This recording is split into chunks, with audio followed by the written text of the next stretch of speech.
Hello, hello, hello.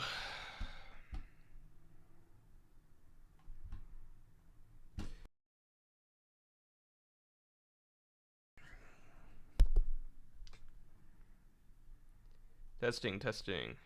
All right. Yeah, mic's good. All right. And we're on time. Early, even. We're early. What did I say last week? Who remembers? Who remembers? Early? Yeah. Yeah, early. Okay, Maya says, Morj, did you cut my hair? No, I actually paid someone to do it. I've actually never cut my own hair. I've always found somebody and then paid them money to cut my hair. But yeah, here is cut. I want to tell you guys a story. So, it was 7:15. You want to know how I'm okay. So first of all, here's the real reason why I'm always late. All right? And this is not a BS reason. This is the true reason that I'm normally always late, okay? The reason is simple. I believe in myself too much. I have so much faith in myself that when I set the time in the morning for the stream being, well, actually, I have a virtual assistant, I ask her to set the time, but when I ask her to set the time for 7:15 p.m. EST, I genuinely 100% believe that if I complete all my tasks for the day as efficiently as I know I can, then I will make the stream time of 7:15 p.m. EST. So I always believe in myself. I start the day with so much faith. I don't think that's a bad thing. I think everyone should believe in themselves. So I always have a lot of faith in myself. You see what I'm saying? Because theoretically, yes, if I complete everything that I need to do at max efficiency, I should be able to start stream at 7:15 p.m. EST. But then the problem is that I rarely, if ever, live up to that. So, I always just view it as a goal to strive for. So what was happening today was I got home from the gym and I was like, okay, I want to stream today. Obviously, that was planned. And I see that the time, like, I got to take a shower, and I see that the time is creeping up on 7:15 p.m. EST, and I'm like, if I shower really quickly, really efficiently, and shave a little bit, I think I could do that all in 10 minutes. 10 minutes flat. And I was like, I know I can. And I was about to just leave the time alone and just get in the shower and then come out at this time and be like 20 minutes late. But then I had a thought. I was like, wait, Morj. Even though you could, is that actually what's going to happen? Are you going to be ready in 10 minutes? I thought to myself, I was like, I believe I can. But this is what we talked about last week, about trying to be more respectful of everybody's time. So I was like, you know what? I'm going to set my faith in myself aside. And I'm just going to go, instead of what's possible, because I still believe it's possible, I'm going to go with what's probable. So I changed the time to 7:45 p.m. EST. And you know what happened? I was early. I was early. I was like 5 minutes early, 3 minutes early or something like that. I was pretty early. So, it's kind of revelatory for me. And is that going to be the norm going forward? We'll see. We'll see. I think the answer is somewhere in the middle. Which is, don't want to stop believing in myself and what I'm capable of. But maybe I should lower my expectations slightly. Batman for real, thanks for the 5. Have you given serious thought into making that Stephen Paul slander video? Because seriously, he's a fraud who's ruining One Piece. He is a fraud who's ruining One Piece. Also, read Sakamoto Days. I really want to read Sakamoto Days. Here's the lineup. First of all, with the Stephen Paul question, no, I'm never going to make a video slandering Stephen Paul. Because at that point, you're just asking for... You don't want to make an enemy out of Viz, Shueisha, whatever. I mix all the companies up. You don't want to make an enemy out of them at the end of the day. It's just not smart. Everyone knows they're bad. Everyone knows they ruined the chapters. I mean, I'll rant about it, but it's not to the point that I'm going to be vindictive about it. Also, I don't want to do a thing where... Okay, here's the reality, which is I've probably gone too far as is, because I don't like, setting aside the Shueisha Viz aspect of it, I don't want to be directing hate towards this individual, because as far as I know, Stephen Paul used to be the most trusted fan translator in the community, so much so that he eventually got officially hired by Viz. If you think the translations now are bad, you should see pre-time skip translations. Oh my god, it's like a fucking nightmare. It is so garbage. I never recommend anyone starting One Piece with the physical volumes, right? If you want to start with the anime, I think anime is a good place to start with. I would always recommend the manga, but never the physical volumes of the manga. I've never, ever, not in my life, once recommended the physical volumes of the manga because pre-time skip, before Stephen Paul, terrible. I've probably already just directed hate towards him. That's the reality of it. Because of thoughtlessness on my part. I'm just irritated reading it, and I'm just like in the flow of the moment. I'm on stream. I'm mad. I'm like, fuck this guy. I probably shouldn't do that. That's not good. At the same time, I guess I can hate the translations, not the person. The person has been helpful for the One Piece community in the past. I don't know. I don't really know where it is, but I think doing a full-on video going after one person for translations is kind of shitty. Like, I wouldn't even do that to OP scans, and you guys know how I felt about it. Like, I think they legitimately are shitty, you know? Like, Stephen Paul's just a bad translator. OP scans are generally a shitty operation. In the entire way that they ran, what they did to the One Piece community culture, all that shit. Stas Stilantiv, thanks for being a member for 16 months. Beautiful character development, Mr. Morj. Yeah, let's see if it sticks, you know? That's one thing that I've noticed. I mean, everybody's noticed, but in real life, like, the way stories work is very beautiful, right? Because lots of times people have moments of revelations in stories, right? Characters have revelations, or they have certain events that trigger realizations, right? Or lessons. And then from then on, they change and they become a different type of person. Real life's not like that. Real life, I've seen, I mean, I'm sure you can imagine in your own life and with many people you know, me, myself, obviously myself, but then many people I know, the number of times that I think that, like, a lesson has been drilled in to myself or somebody else, or I'm like, okay, this person will change after this, it usually sticks for a little bit and then not that long. I think it takes a lot before genuine change, like, basically what I'm saying is stories, all it takes is one event or one lesson for a change to take place. Real life, usually it takes a longer period of time, right? Slower growth happens in real life, yeah, right? Because if it didn't, then everyone would just turn into perfect human beings by the time they're aged like 25, you know? Growth in real life is a very slow process. But we'll see if it tries to stick. Patty G, thanks for the 2. Morj, compare the 2 Super Bowl teams to Yonko Cruz. I did not watch the Super Bowl at all yesterday. I did not watch the Super Bowl at all. So first of all, this was the first year that no one I knew was having a Super Bowl party. No one I knew was having a Super Bowl party. Normally each year there's somebody, like in my social circle here or when I was in Baltimore or whatever, somebody's throwing the Super Bowl party or whatever. This was the first year no one I knew did. So I could have prompted like, hey, maybe some of us should get together and go watch it myself, but I didn't want to. Yeah, so I don't know. I don't really care. I'm not a huge American football fan. Usually I will end up watching the Super Bowl because it's a social thing, but if it's not happening socially, then I'm just not going to be watching it. The other thing is, what was I saying?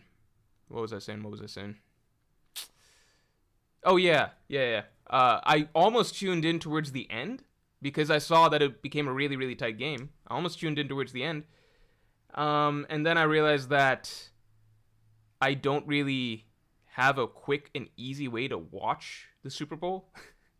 Because with the NBA, I'm usually able to find like our NBA streams or something like that. But with football, I was just like, wait, what's the go-to thing for football? And so I was struggling to find that for a little bit. And then by the time I found it, the game was over. Yeah, it's just the way it is.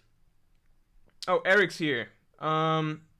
Eric says, lol, real people go right back to old habits. Yeah, I mean, but obviously people do slowly change over time. It's just, it usually takes a few, like, whether or not someone changes or not changes is dependent on so many things, right?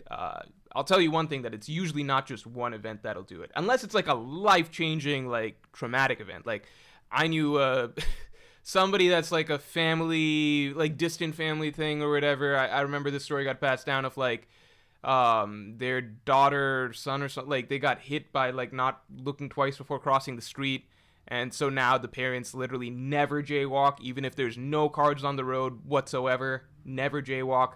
That's a thing, you know. If it's like a really traumatic event, that'll probably change you, but usually habits take a while to change. They take a while to change, and then for some people they will never change. Party McFly, Party McFly, thanks for the 5. Hello, Mr. Morj. What's your favorite fan theory that turned out to be true? Mine is probably Zoro having conquerors. Favorite fan theory that turned out to be true. There's a few of those. I don't count Zoro having conquerors because I feel like that's not. I mean, it is I'm trying to think of like more out there fan theories. Zoro having conquerors was one that was very popular. Oh man, I think I cut myself shaving a little bit. I hope. We'll see. Hope I don't start bleeding out on stream.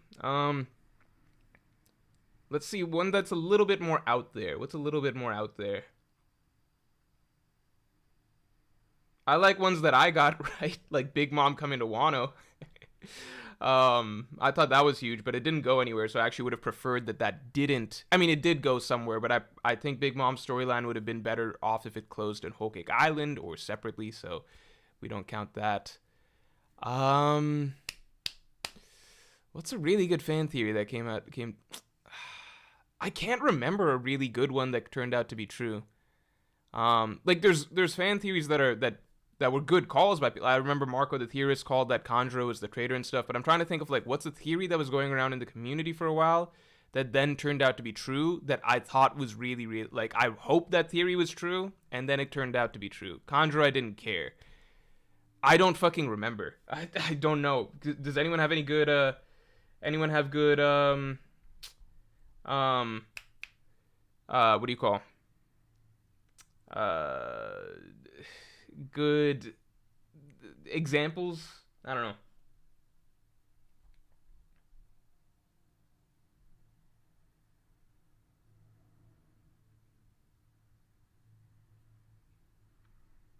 No, it's slightly above my jaw.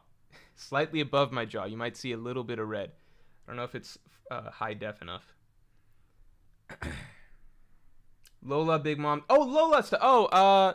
Yeah, I guess the Vivre card being Big Mom's, I think that was pretty cool. Sanji being a real prince, I think that was cool too. I don't think that was that big of a... I don't think I was that hooked on that theory when it was first going around, but it was cool that it turned out to be true. Yeah, Kanjuro traitor theory, that was a great call. I just didn't care about the theory that much. I was at the time interested to find out who the traitor was, but I was hoping it was somebody more out of left field. Like, maybe not necessarily a scabbard, maybe...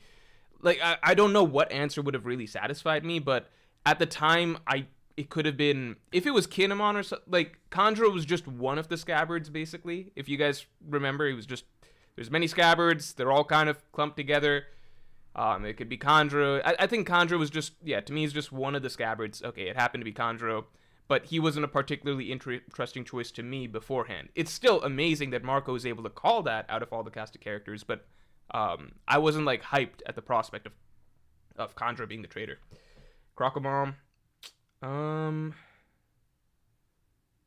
Blackbeard having conquerors. I've seen... Let's get this straight real quick about the anime episode that we're going to be watching today. I do not want to watch this anime episode. You guys know me. The reason that we are watching this is... Can anyone guess? Eric's in the chat. Eric, we're watching the anime episode because of you. Because of you, I have to watch the One Piece anime, which I never want to do. So, can you give... If Eric's in the chat, I swear I saw him in the chat a second ago. Eric, can you give me a rundown? Like, let's be very, very clear about this. I'm not watching the full episode. I'm going to watch it in clips. One, I don't know if I can actually... Can I play Crunchyroll on this? I don't know. I'm going to watch it in clips. I'm only going to watch the cool clips. And mainly, I'm just going to watch whatever Eric did so that we can all say, Eric, good job. So, I want to watch what you did.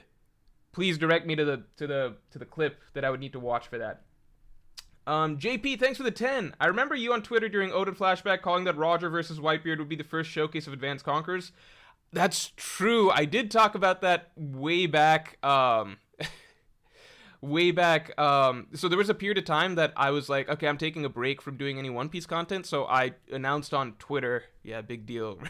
Me announcing on Twitter, I was like, predictions for Wano.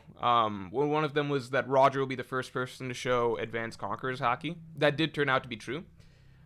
We didn't even know that at the time, because what Roger and Whitebeard were doing, we didn't know it was Conquerors Haki. It just looked like Armament Haki. It was only chapter 1010 that it got confirmed that, oh wait, the really, really crazy Haki effect, that's Advanced Conquerors Haki, not Armament.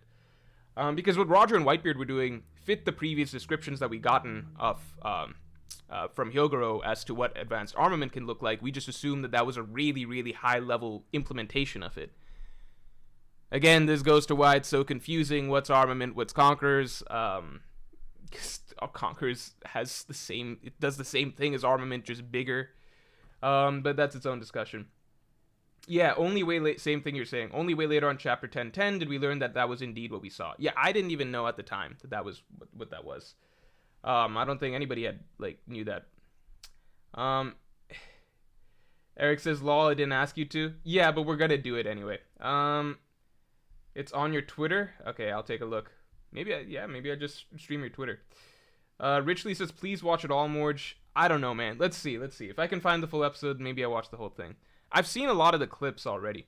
Blazing Blue, thanks for the 10. Hey, Morj, hope you're well. Yeah, I am, thank you. Do you think Blackbeard may give Garp to Crossgill to cash in on the 3 billion berry bounty? Might let him pay celestial tribute and join the world government as a kingdom like his current goal. I don't know.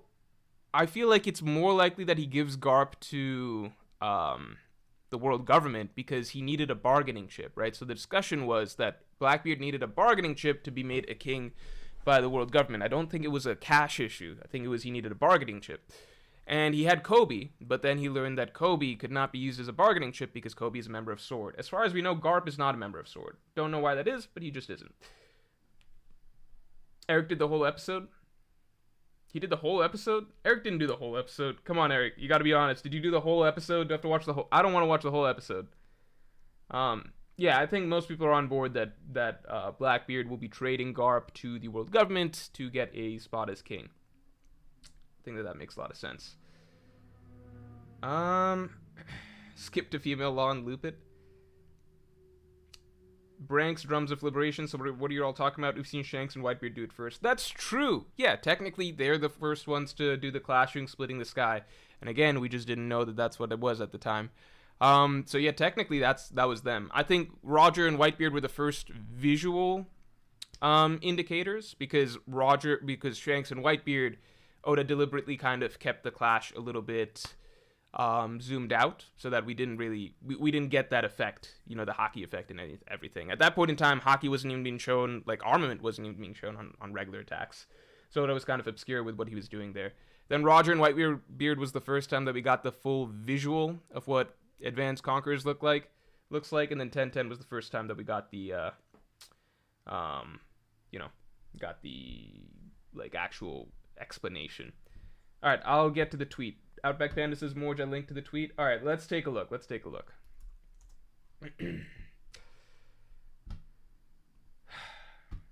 Yeah, the thing that got me on this whole tangent was bringing up the anime episode, Blackbeard having Conquerors. The anime is not canon. I thought we all know that at this point. I'm always really confused as to why people... it just goes in cycles so many times of people getting hyped. I can't wait for the anime to clarify what happened here. It's the anime doesn't clarify anything. It just makes shit up. It doesn't know anything. I feel like all discussion of the anime knowing things should have died. How many times do we have random the fucking gifter being equal to Luffy and Haki and stuff like that? The anime is not canon. Nothing the anime adds is ever canon, unless Oda comes out and specifically says, this is a canon addition to my story that I asked the anime to include. The anime is never canon, right? So the anime is always just going to do whatever it wants to do to juice up a scene.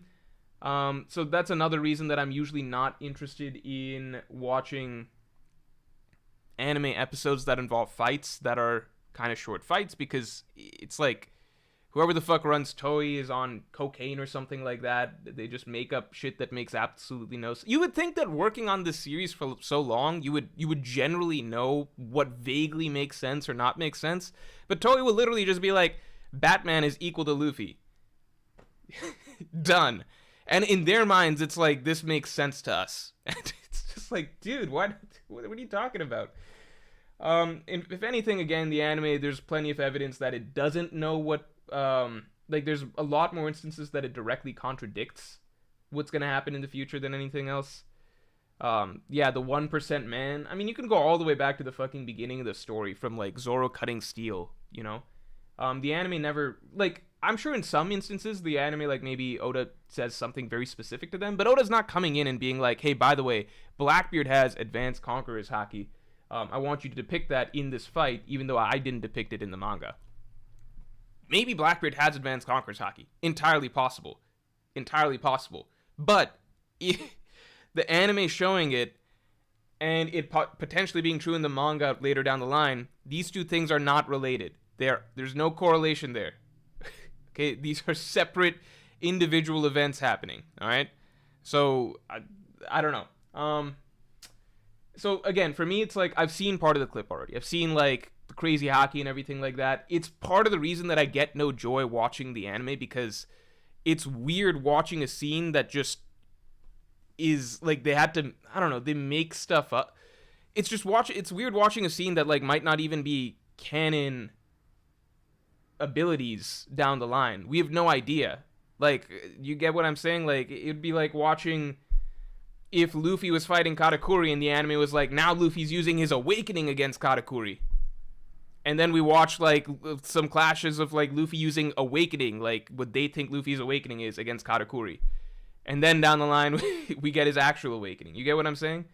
Or like it's just, if they make stuff up, if they make stuff up to just to pad things or to more DBZ it or something, it makes it hard for me to care, because I'd rather they just try and do their best depicting what actually happened, with as much style as possible, rather than just trying to make it overblown for the sake of making it overblown. I don't know.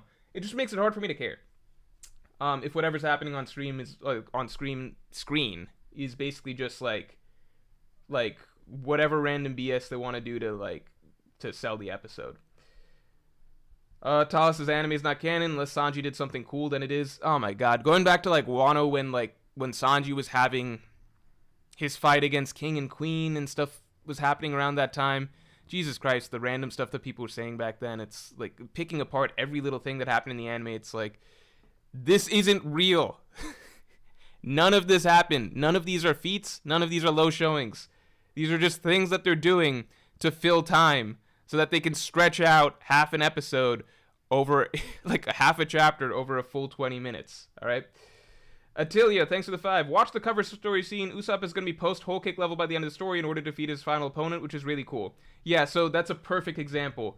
I know the Van Augur shit that he did. I know the shit Van Augur did. I saw the clip. This is the perfect example of why anime means nothing.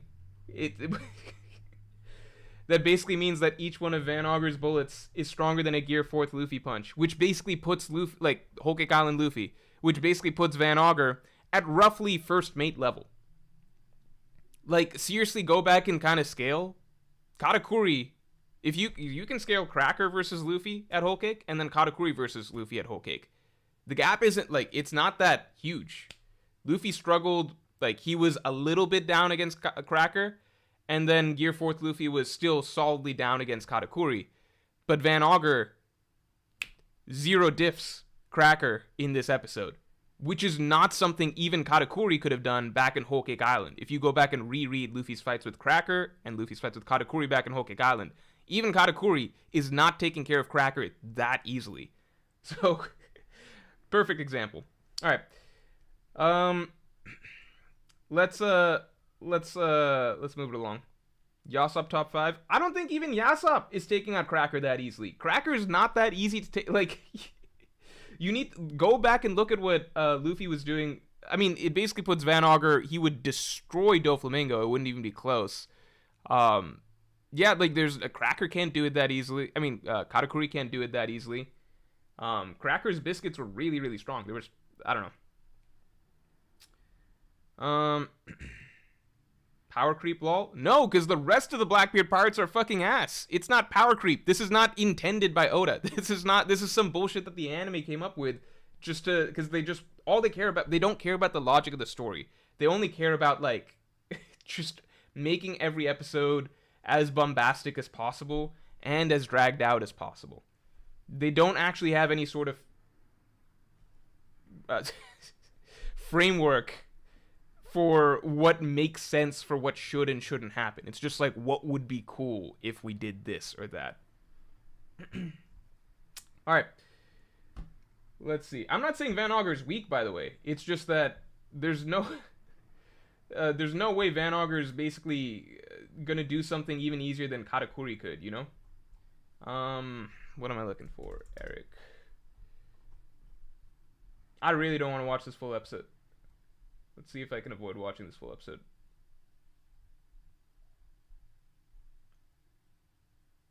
Okay. I guess I can watch. Okay, let's see. I will pull up the episode. I'll pull up the episode. I will probably be skipping a lot throughout this episode, if that's fair. That's the compromise I can do.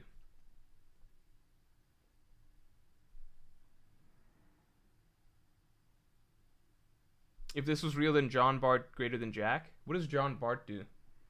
For everyone who doesn't remember, John Bart is very, very, very weak. He is extraordinarily weak. Let me give you a reminder of what John Bart level is.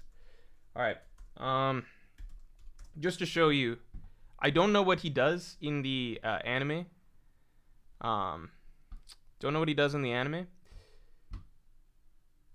But let me just give you an understanding of where he actually lies, because I'm pretty sure the anime just doesn't remember things ever.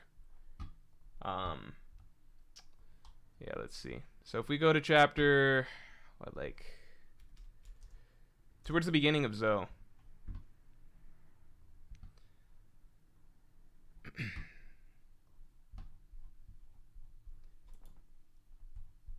Let's see.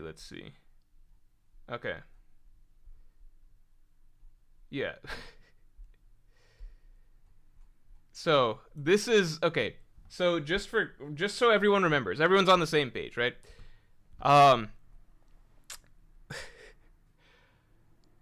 Among the minks, right? You've got Pedro. You go down a few steps, right? Like you've got Inuarashi, Nekomamushi. They are actually about they're like Jack level, right? Inuarashi, Nekomamushi. You go down some steps, you get Pedro, right? Pedro, he gets easily beaten by Perispero, we saw, but at the same time, he's like, he can go even with Tamago or something. You go down from Pedro, and then you've got Pedro's subordinates, right? I think they're not the Musketeers, they're the Forest Guardians.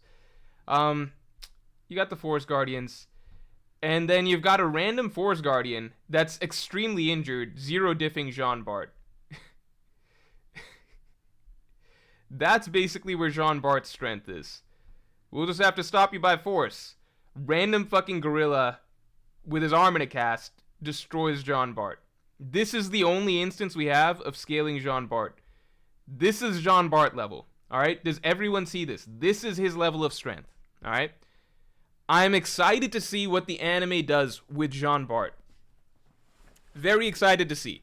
Because I don't know if you guys kept track of how many steps we had to fucking go down. You go down from Inuarashi, Nekomamushi, who are around Jack level. In Sulong form, they're around Jack level, right? In Sulong form, they're Jack level. You go way down, you get like Pedro. You go down from Pedro, you get Pedro's nameless subordinates. They have some names, Roddy and Blackback. And then you go like 50 steps down from Pedro's subordinates, and then you get Jean Bart. This is, so just, I'm extremely excited to see what the anime does with this. Extremely excited. You hate power scale? Dude, I mean, like, it's not even power scaling. It's basically just like, this dude is explicitly shown to be ass. You don't have to power scale. You don't, like, forget even the full logic of what I told you. All you need to look at is literally just this. Random gorilla with his arm in a cast. Zero diffs Jean Bart.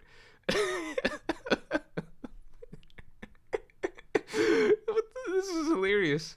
So this is what Law's crew is essentially at. Alright? Let's not forget. Alright? JP, thanks for the 10. The reason why people think the anime knows things is because Oda made vague comments and like the anime framing Kanjuro/Denjiro as traitor, coincidentally before it was even revealed in the manga. Yeah, I mean, you can randomly have stuff like that happens to turn out to be true. That doesn't mean that the anime actually knows anything, you know? Like, the anime fucking plays, like,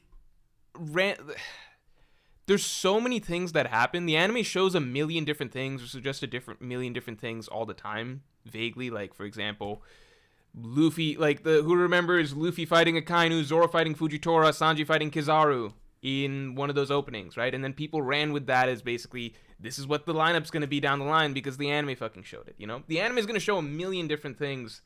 Eventually, some of them are going to stick. Yeah, Denjiro turned out to be the traitor. Kyoshiro turned out to be Denjiro, right? It's gonna get, like, some things it's gonna suggest are right, but I feel like anytime it takes, like, a serious stab at something like the 1% man, it's just, it doesn't know what the fuck it's talking about.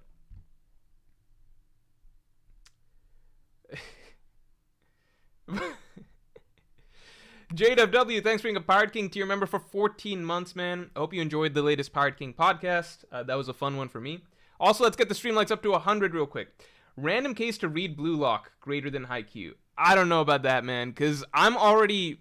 Somebody brought up a while back... Oh, sorry, I think I left one of these questions alone. Somebody was asking me to read Sakamoto Days. Was it Sakamoto Days? Yeah, I was going to go into my list of things that I want to get into, right?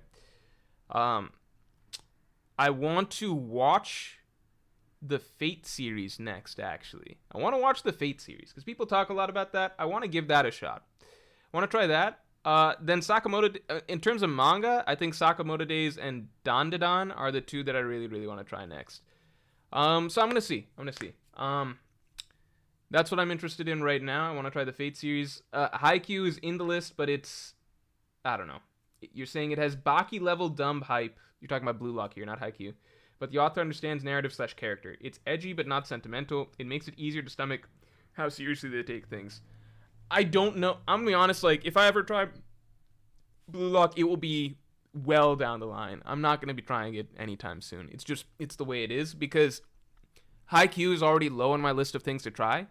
The only reason I'm even going to give it a shot, another shot, because I watched 3 episodes, didn't care for it, but the only reason I'm going to give it another shot is just because I've never heard anyone actually say anything bad about Haikyuu. Like, anybody who's actually gone the distance reading/watching that series.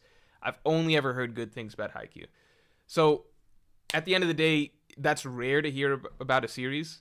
So everyone says it's good. Everyone says the character writing's really good. Even from the most critical people I know, the most I've heard them say is that, it's not as good as people say, but it's still good. So, and that's from, I don't know. I'm going to try Haikyuu at some point, just because even though it goes against everything that I think I'd be interested in, if you've got so much overwhelming positivity around it, it's probably a really good series. Blue Lock, on the other hand, not only does it fall into the category of things that I don't want to try at all, which is, in my opinion, cringy sports anime, a lot of people also shit on it, and it's very polarizing, and, I think Baki I can get behind in terms of how dumb it is, because at least it's fighting, it's martial arts, it's dumb action or whatever, but if I gotta hear people talk about soccer that way, I don't know, man.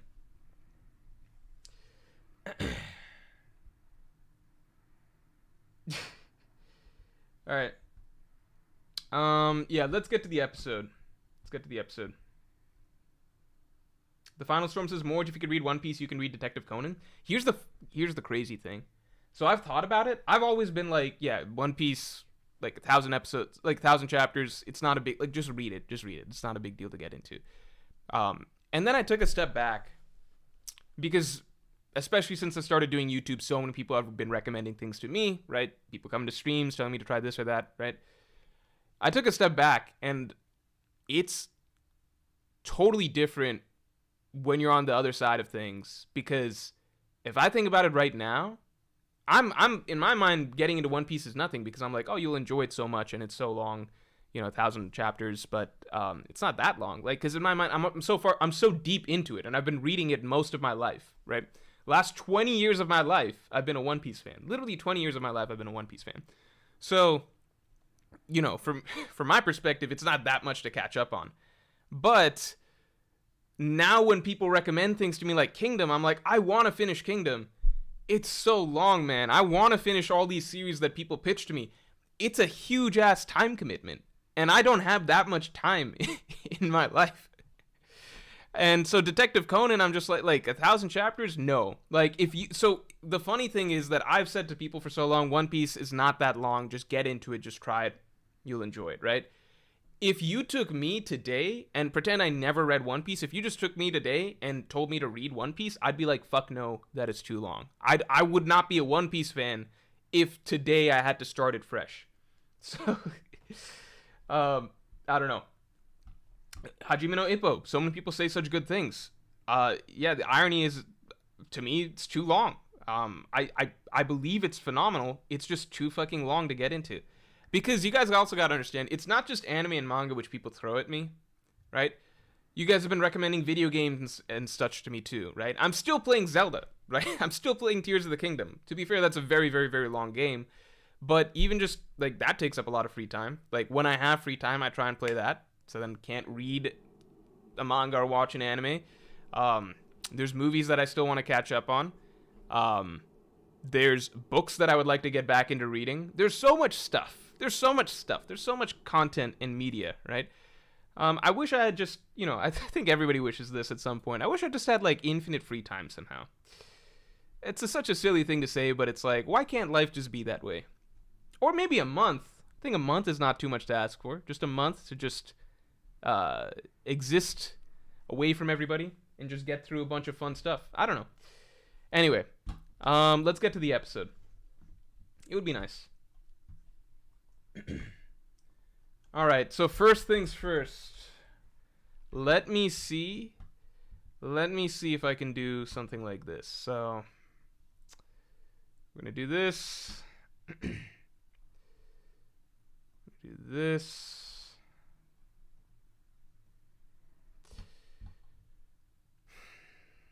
This is always a pain in the ass. So, all right. So I'm going to try.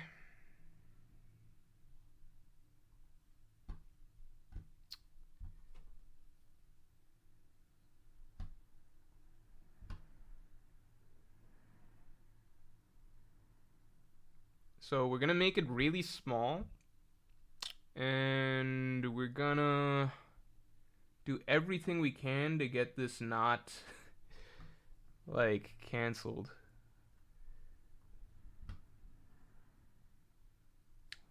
I always forget. Transform. Yeah, okay. We're going to flip it. We're going to flip it again. We're going to turn off desktop audio. Yeah, we're going to turn off desktop audio. I'm going to shift this a little over here. Okay. So, oh, and we can raise the transparency, right? How do I raise the transparency? Transparency. I know I can change the transparency. Come on now.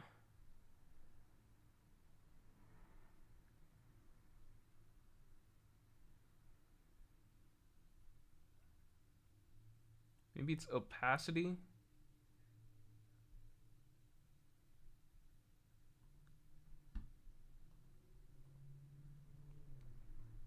There's something I can do with this.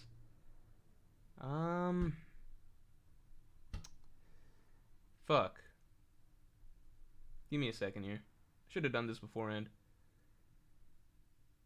If anyone sees anything that has to do with transparency, opacity, anything like that, let me know. Maybe blending mode, don't know what that is.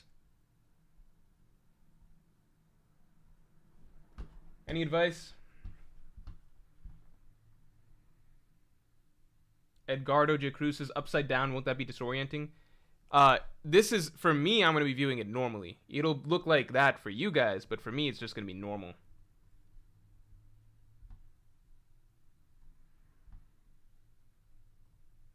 It's got to be something I can do here.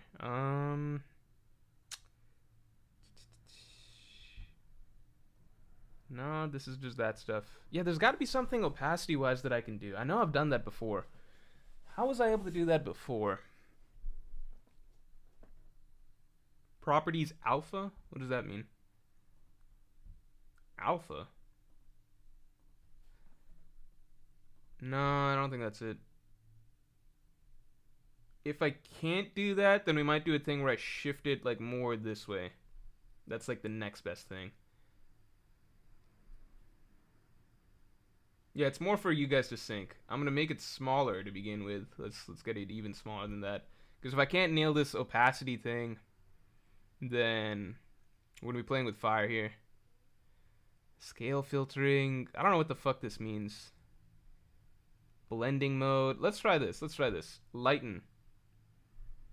What did that do? Did it light? Let's try lightening it again. Is that yeah, it's kind of transparent. Yeah, there we go. I like that. All right, I like that. That's kind of transparent. Can we lighten it again? Oops. Nah, okay, it's whatever. That's good enough. That's good enough for me. This should be enough. Phone reaction? No, we're not doing phone reaction again. Let me pull it up. Let me see if I can even show Crunchyroll here. Shit, I'm not logged into Crunchyroll here. I'm logged in on my other laptop. Let me see if I can get this.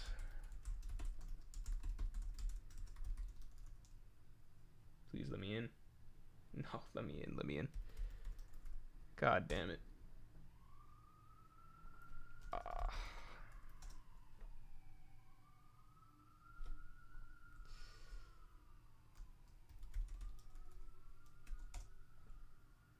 Yes? That. God damn it. Alright.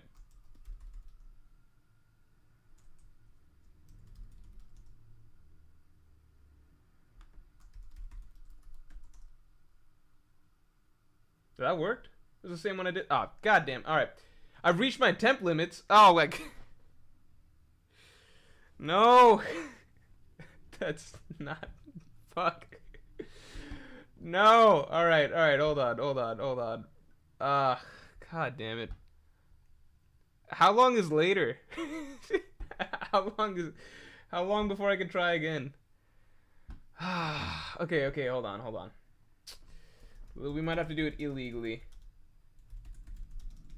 We might not be doing Crunchyroll. I could watch somebody else's reaction.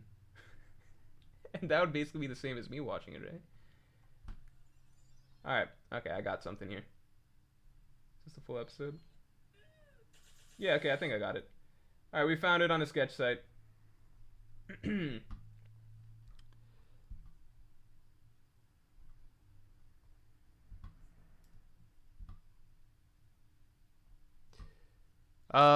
Yeah, is this showing up for you guys? Confirm, deny? How's it looking?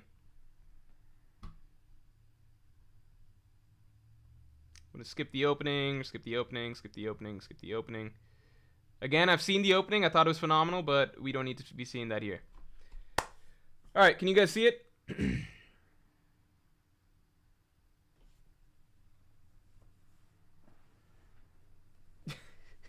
Morj about to be in the same cell as OP scans, lol. Alright, you guys can see it. That sounds good to me. I'm gonna go to the bathroom real quick, and then we'll be beginning the reaction.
All right, everybody.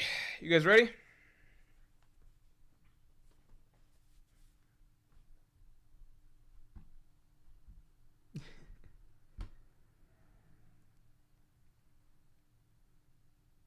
color of these walls is driving me mental. How can you live like that? I love these walls. I like this a lot. I love this color. Well, I don't know if I would like this color if this was like my bedroom, but for a studio space, I like this a lot. All right, guys, you guys ready? Let's go. The walls used to be white, which drove me crazy. Here's the thing: I'm going to be switching apartments, most likely fairly soon. In the next 1 to 2 months, if there's going to be a switch, I'll be switching the next 1 to 2 months. Apartment search is a pain in the ass, man. But yeah, I'm going to be switching apartments in the next 1 to 2 months. And the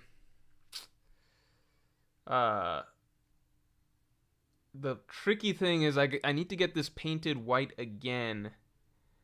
And like before I leave, and then I'm trying to think, like, do I paint the walls the same at the new place, the same color again for the background, or do I go for something different? I don't know. We'll figure it out. All right, you guys ready?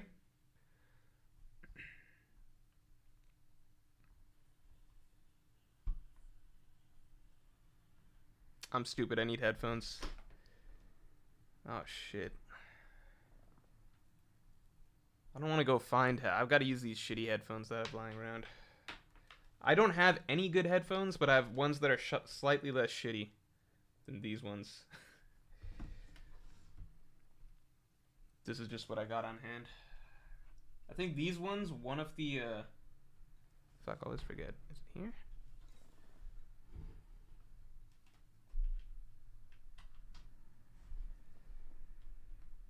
Are these the ones where one of the ears doesn't have sound? I don't know. Alright. Okay, Maya says, so we're gonna have to go through the whole empty shelf saga again? No, the shelves will still... I can move the stuff on the shelves. That's all transportable. That doesn't stay here. But, yeah, I might do something different for the wall color. I don't know. This is not get some sunlight into your room. This is a studio space. I do not live here. I don't set foot in this room unless I'm doing something YouTube related. 95% of my life is outside of this room. The rest of my apartment looks different. All right, ready?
I was going to say something about Jean Bart.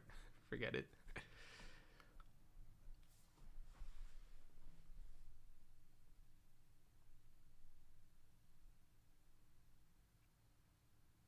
So are they saying that's his hockey or that's his... Okay, yeah, it is his hockey then, because it's different color than his Guru Guru no Mi.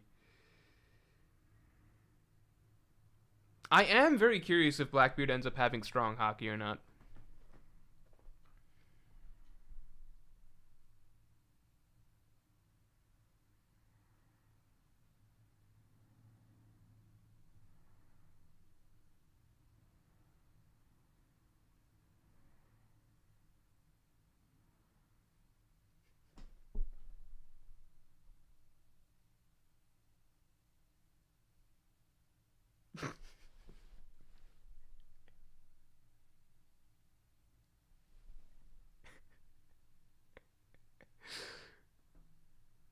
The All right, let's be real. Eric, this was the part that you worked on, right? This was the part that you worked on? Is Eric in chat? I feel like you volunteered for this part. You gotta tell the truth, man. I feel like this was the part that you worked on. Is Eric silent in chat? I need to know the truth. The people need to know. This is clearly Eric's work. This has got to be Eric's work. Come on now. No, I don't believe you. I'm chalking this entirely up to the Trelato animation style.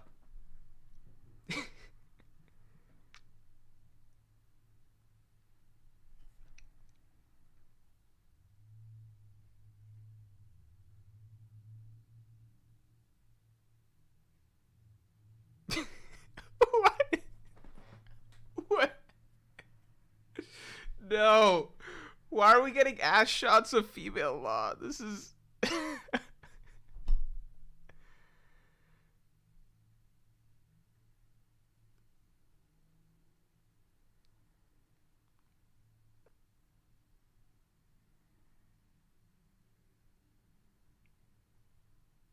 I just hate when the anime does this sort of stuff. Not that stuff, the fan service or whatever specifically. I'm saying the long power up for like a very basic moment, right? Law, like it's like a 2 second, like it's not supposed to be this big epic moment, but the anime like it fucking loops the panels, like loops the same clip over and over just to drag it out. It's just like not every moment is hype. It feels very forced when you're just trying to make the most basic shit hype. I don't know. And it's just very clear that it's just padding, just playing the same thing over and over. Law yelling like he's fucking going Super Saiyan 5 for like 30 seconds. I don't know.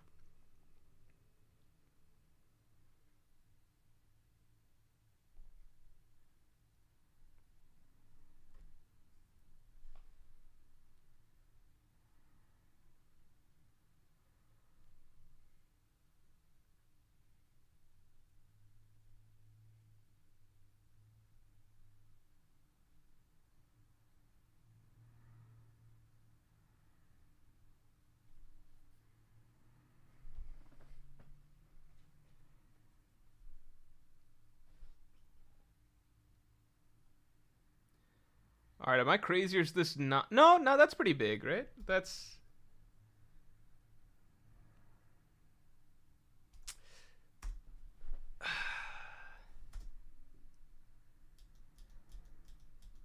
I feel like the anime could have gone harder on this, because this is something that I feel like... I feel like if you told me that Burgess could do this without the strength fruit, I would have been like, cool. That's kind of impressive. But the fact that he's having to use the strength fruit to do this is... Like, I mean, come on. Like, there's so many characters that could just do this normally, right? Like, Kaido could probably lift this with a couple fingers, right? He could probably... I don't know. Maybe not a couple... I don't know, but you know what I'm saying? Like, Kaido could one-hand this, no question. I don't know. You get a better shot later? Okay. The strong fruit power? Yeah, it just gets you to the strength of, like, normal, strong New World characters.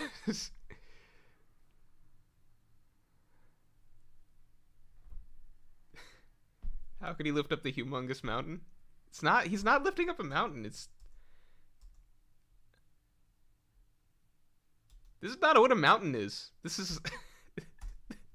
Okay, so what he's lifting is essentially... I would say this is the size of Pika's finger, right? Am I crazy? Pika's finger?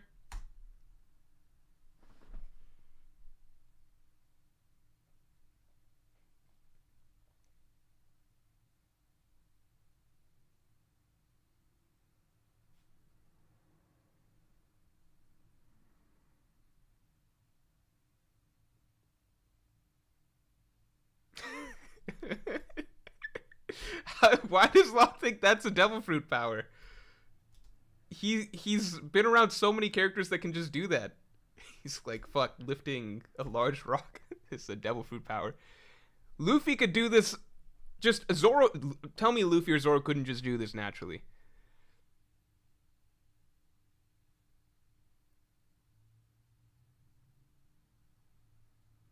That's funny. Damn, this feels like the Jozu iceberg scene, though. Obviously, it's more impressive to do this with a rock than an iceberg, but, you know, we'll give it credit for that. Still doesn't look that big.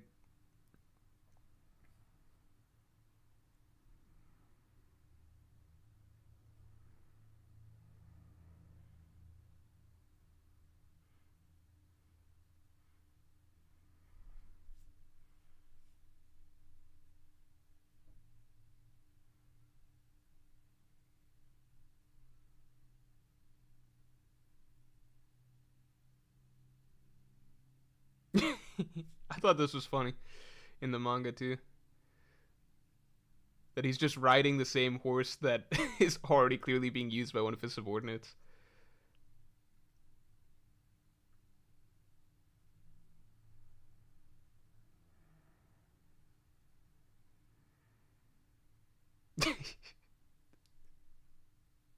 Dude, this is.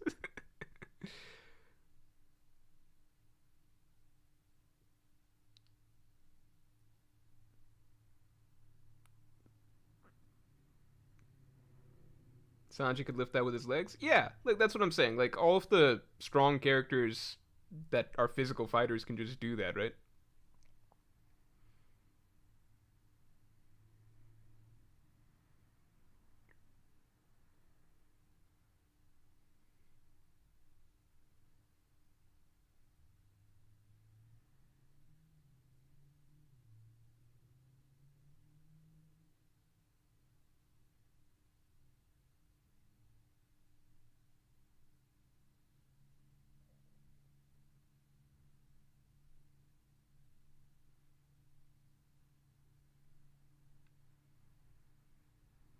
Yeah, this is well done. Like if I was an anime only viewer, I'd be really really hyped watching this scene. You know what I mean? Like even more so than in the manga.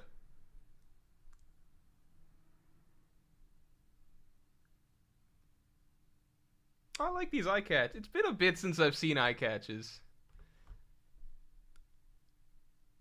I'm loving the egghead style. It's very very distinctive. I'm gonna be honest. I think the egghead. So again, this is probably I don't know. I don't know if it's controversial. I don't know what people's opinions are on the animation styles of different arcs. For me, I think while Wano had phenomenal moments of animation, I think the general animation style of Wano, I don't think I like. I think the way the characters were drawn and the scene to scene animation style, the art style, I think I didn't really care for. I'm talking anime. That's not to disrespect the level of quality that they put out in terms of actually animating the scenes for some of the best scenes, right? It's just an art style preference. I didn't particularly care for that. And to be honest, I haven't really liked. I liked Whole Cake Island, I think, a little bit better, just art style wise. Dressrosa, I didn't. I think Fishman Island, I really didn't. I think post time skip, I just have not liked a lot of the art styles that they've gone with for the arcs. I personally think that a lot of the pre time skip art style was better to me. And obviously that varied from arc to arc, but like, a Thriller Bark or an Any Slobby or even just East Blue, I just like the art styles of those arcs better personally. Egghead Island, I think the way that they're animating it in the art style that they're going with, it's definitely my favorite. Not just in post time skip, but I feel like this is a really, I don't know, there's something very storybooky or just very distinctive about it that feels very true to the essence of One Piece, if that makes sense. And I feel like this art style is something that's kind of evergreen in the sense that you could probably watch the anime of this like 15 years down the line and the art style would still work with the same sort of charm. You get what I'm saying? So I don't know. I know they changed the art style up from arc to arc, but this one I feel this really only fits for this arc, right? So I don't know. Arc style pops more. Yeah, I feel like it's more unique. I feel like there's more character to it. Yeah, I don't want to get too bogged down in this, but I really respect what they did with Egghead. Yeah, like I like this eye catch a lot. It's very colorful. The color palette that they chose is really, really great.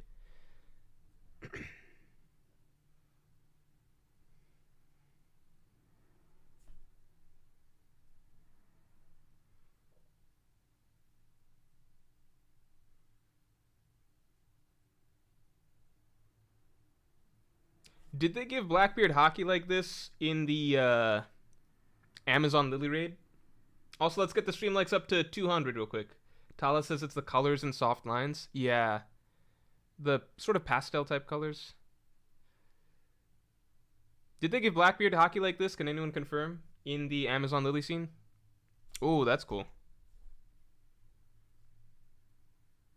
That's sick. One more time.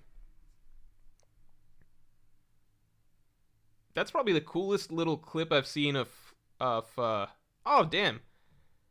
Yeah, whoa shit. Whoa, what?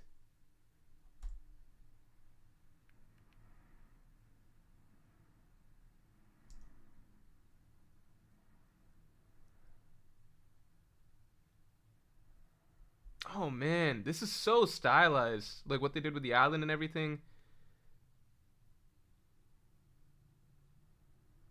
Oh, I love that. That's probably the coolest little clip of Law using his ability that I've ever seen.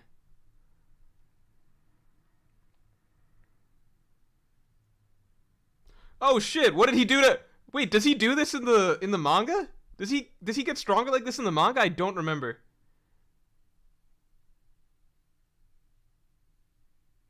I don't remember him doing that. I think this is the part that Eric did, right?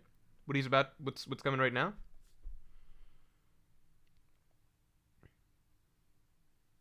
Damn.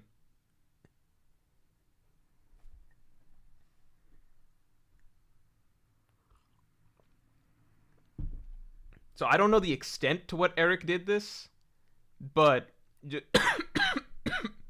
this scene in general is crazy. Like just being involved in this whatsoever is holy shit. Oh man, and I love the way that this works with the new art style. Because obviously this would have been animated very differently at Marineford, but the way that they're making the water and everything like that seem almost watercolor, like the entire thing feels watercolory, right? This is beautiful. Eric did the whole episode actually. Oh no, we covered this. He only did the fem law part. But if we pretend that he did this section as well, this is awesome. Holy shit. Man, props to you, dude. This must have been awesome to get to work on. That you get to work with on One Piece for anything at all, but to get to do it for this sort of episode and this sort of scene. This is amazing.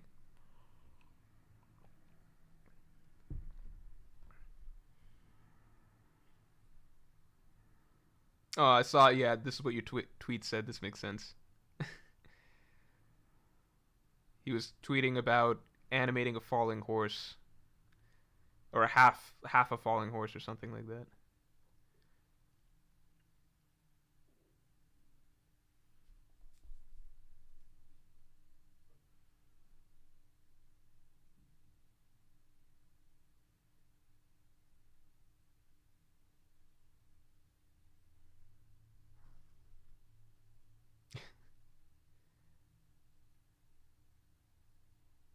Oh, I thought he was gonna catch them in water bubbles. I was waiting for that to happen.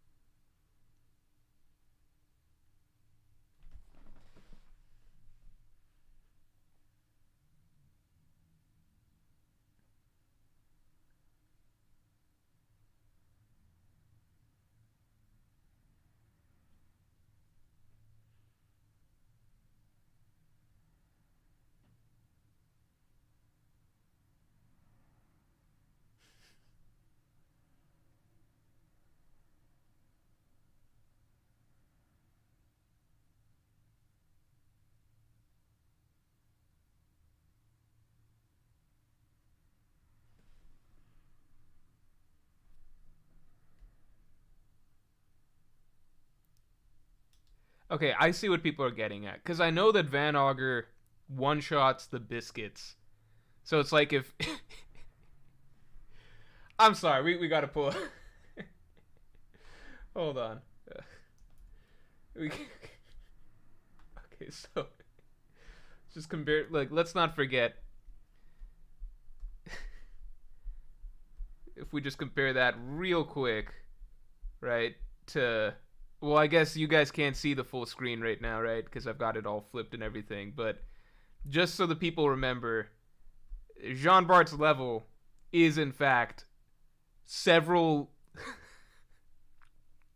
Basically, he is fodder compared to Pedro's subordinates, right? So... I don't know. I think the anime basically, just now it portrayed Van Auger as basically roughly equal to fodder. Well, basically Van Auger, based off of this, right now in this moment, scales below the gorilla that one-shotted John Bart, right? So that's where the anime is kind of putting Van Auger right now. So now let's see how the anime scales Van Auger to Cracker at the end of the episode. And that kind of gives you an idea of just how stupid Toei is. His guard is... Yeah, but I guess fucking Cracker, who could take hits that, like, nearly knocked out Doflamingo. His guard is ass.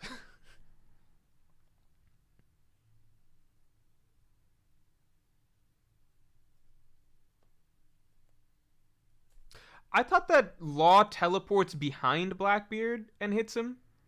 So they're changing that up, right?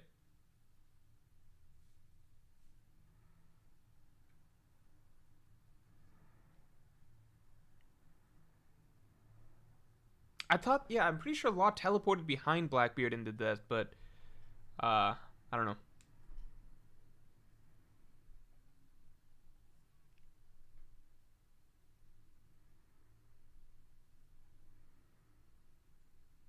Yeah, I saw this clip. That is sick. I've seen this clip.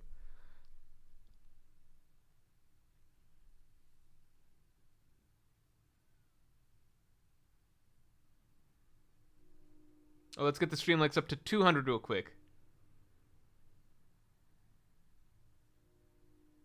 It's the same? Oh, he didn't teleport? Never mind. I'm misremembering. Okay. Yeah, because I think it's well, no, because sometimes the anime will change even the interactions that actually happened. Like, Luffy versus Kaido in Act 1 was an entirely different fight. The way they animated Luffy versus Kaido in Act 1 made it seem as though Luffy was a lot close. Like, it still made it clear that Kaido's a lot stronger than Luffy, but it made it seem like it was at least a fight, like a competition. Whereas in the manga, it was nothing. Saus, thanks for being a Pirate King tier member for 6 months, man. I hope you enjoyed the latest Pirate King tier podcast. And yeah, I hope you're enjoying the reaction so far. It's a good episode. I'm happy we're watching this. The Low Man, thanks for the 2. Toei basically made Van Auger greater than Gear 4 with Luffy, Whole Cake Island. I think that people aren't even fully processing, like, let me watch the Cracker scene, but if it is as easy as what I saw, because I saw a little bit of it on Twitter, Toei basically made Van Auger not just, like, above Gear 4th Luffy, like, Whole Cake Island, but, like above Katakuri, essentially.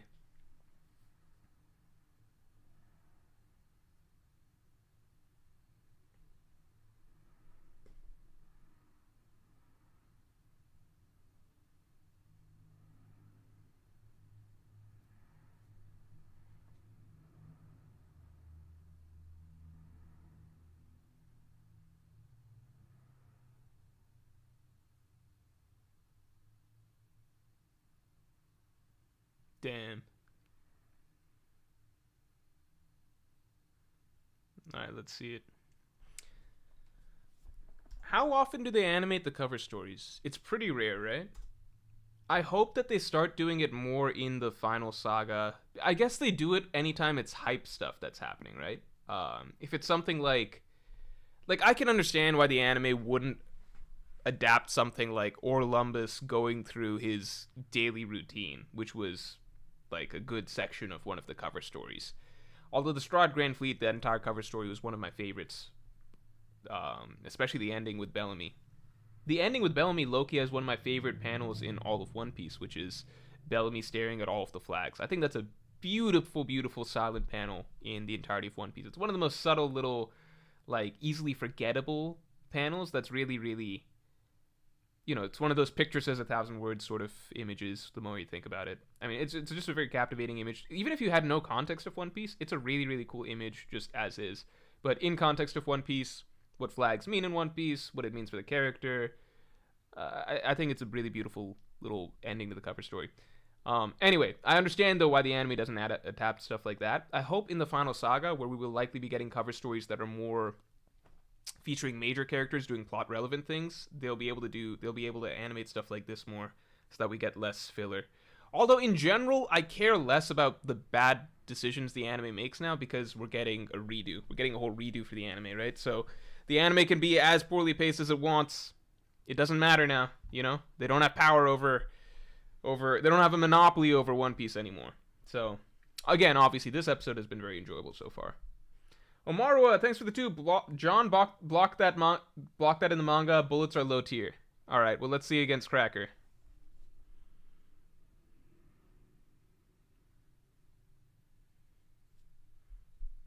All right, so we're essentially facing... These are all about gear, like, slightly under gear 4th level.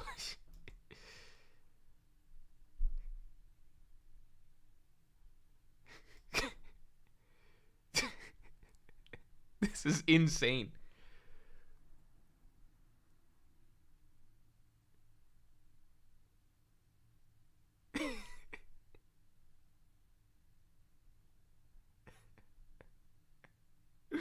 What the fuck?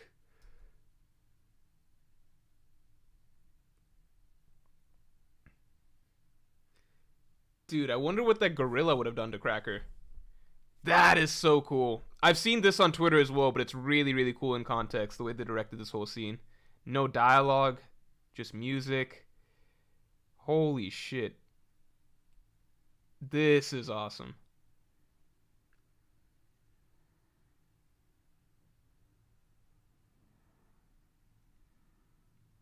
God damn. That was beautiful. Oh shit, they're still they're going all in on it. Wow. Oh, they're still going with this style. All silent, no dialogue. Oh damn, who do they think they are? That's a great way to do this scene.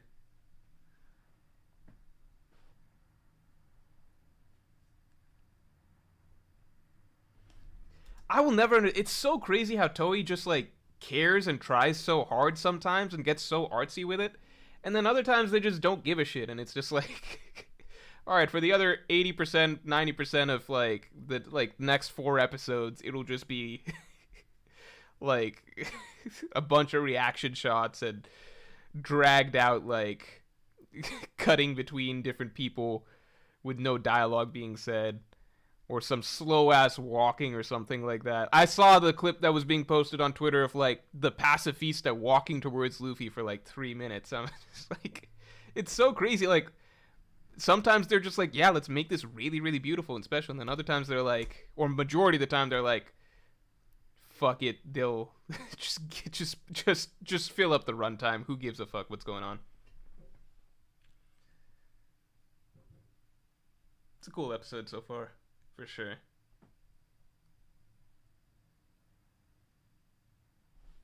Flips' weekly series in a nutshell? No, because that's like you won't see that in Naruto or Bleach or older weekly seasonal, like older weekly, not seasonal, older weekly anime. It's just One Piece that's gotten to this point because Oda's own release schedule is no longer weekly, right? When you're writing the manga at a slower pace than the anime is having to fill up 20 minutes per episode with your content, it just produces some weird, grotesque abomination that is the One Piece anime today, where it's just this strange thing where sometimes they go really, really hard and do the story justice, and then the majority of the time it's just like, we just gotta fill 20 minutes, man, with whatever the fuck we need to do. Red Ryujin, thanks for being a member for 11 months. A Pirate King tier member. Thank you. My best copium, if I really want to count anime stuff, is that Jean Bart could have easily gotten stronger between Zoe and Egghead. So let's just put it this way. If Jean Bart can tank bullets that can shatter Cracker, right? If Jean Bart can actually just casually tank bullets that can easily one-shot Cracker, then Jean Bart went from below, not even below, just pure fodder compared to Pedro's subordinates, to essentially comparable to fucking Trafalgar Law, right? Jean Bart could take Katakuri. He's got a good shot at taking Katakuri. I don't think, like, Katakuri can't put him down. Katakuri literally would not be able to put down Jean Bart. Think about it like that. Because if Van Auger's bullets, if each bullet is stronger than a Gear 4th punch, right? Katakuri was getting rolled by Gear 4th punches, right? His whole thing was he didn't avoid, like, he couldn't, like, he's trying to avoid them. Katakuri literally could not physically put down Jean Bart. You're, like, think about that. There's, Katakuri went from there, or sorry, Jean Bart went from, again, just think about it for a moment. The manga established what level he's at, right? Which is below the gorilla that nobody knew the name of, who was Pedro's subordinate, who was way weaker than even, like, Inuarashi and Nekomamushi, who were weaker than Jack, except for in Sulong form. Right? That's where Jean Bart was. And in one arc, you think that he went from there, despite having no feats in Wano, you think he went from there to, like, Katakuri's level.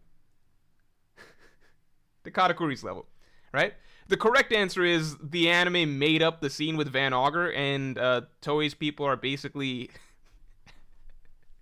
Toei's basically run by idiots who have no... Either they are not idiots, but I think they just don't care, right? Like, idiots is a strong word. I think they just no care or no interest in the logical consistency of the story. So they're like, yeah, Jean Bart can tank a shot from Van Auger, and in the next scene, we're just going to show Van Auger one-shotting Cracker's biscuits, because either they forgot how strong Cracker's biscuits are, like, they might have literally just thought they're biscuits because they just forgot what Cracker was doing, or they forgot how strong Jean Bart is. Or probably most likely you just had two different people directing the scenes. I don't know, most likely. I don't know actually how the behind-the-scenes stuff works. But yeah, at the end of the day, it wasn't a logical choice. But then, oh, fuck.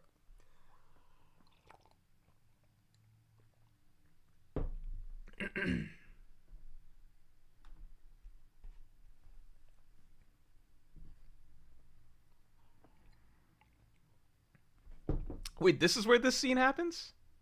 Oh no, never mind. I forgot, like, there's a... He already gave a speech after Asabo being the Flame Emperor. I was confusing it with that one.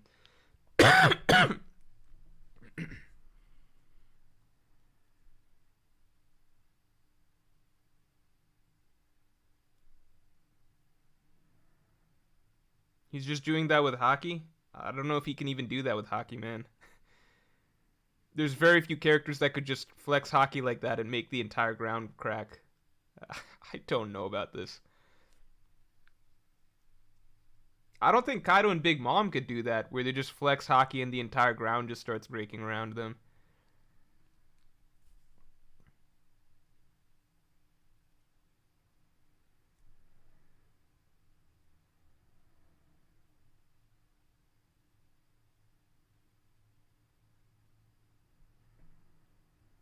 Okay, props to them. I thought they were going to drag that out a little bit longer.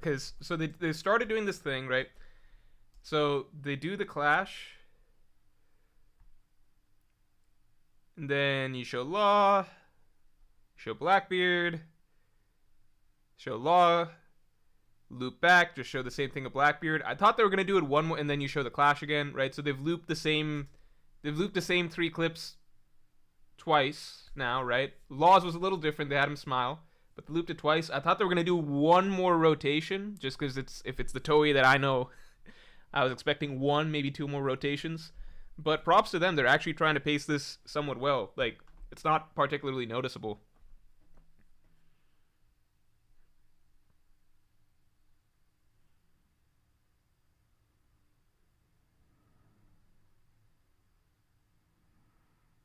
Nice. That I did not see that before. That is awesome. Oh man, that's a that would make for a beautiful little GIF. See, this moment, it doesn't even seem like a typical One Piece anime moment. It seems more like something. I don't know how to explain. Like you might see in a random little, like a fan made little GIF or something like that. You know what I mean? It's really really cool.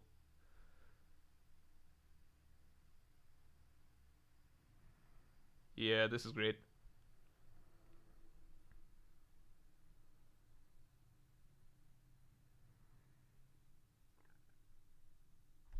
Oh man, I was actually hoping for a little bit more. That's funny. Kind of curious what the preview is. What happens next? I don't think there's anything. I think it cuts back to Egghead, and then this is the stretch of Egghead we're gonna get where not a lot happens. I think that makes sense. Then why they're able to so go. Yeah, dude, the Egghead style is so good. Look, this is beautiful. They could honestly stick with this style for the rest of One Piece, and it might be my favorite anime art style for the entirety of the show. If they stuck with this art style, I think this is real. I think this fits One Piece perfectly, personally. And I just think it has a lot more character than the style that we had in Wano. Again, to me.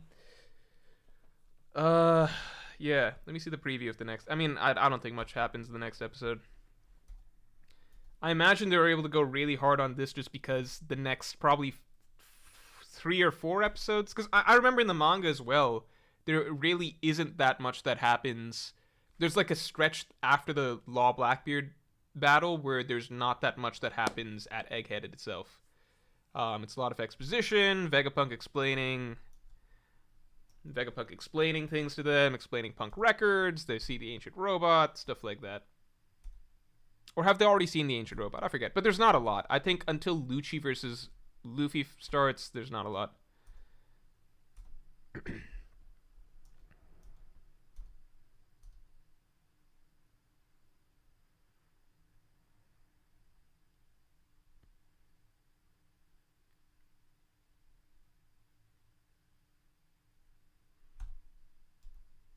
This almost makes me want to watch the anime. It almost makes me want to watch the anime. The art style is beautiful. The episode was really hype. The pacing was not bad. Almost makes me want to watch the anime.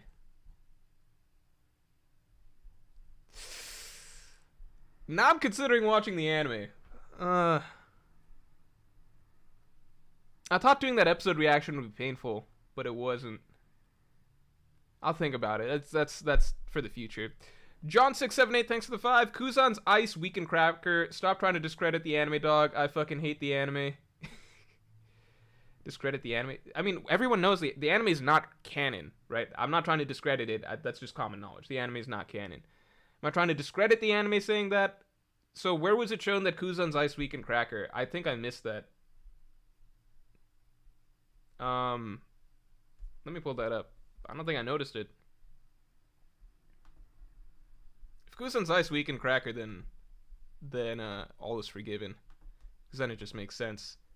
Then, like, let me see.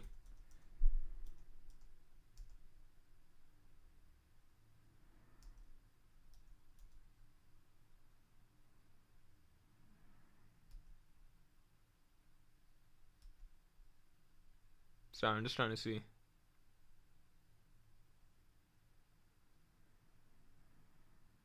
Uh,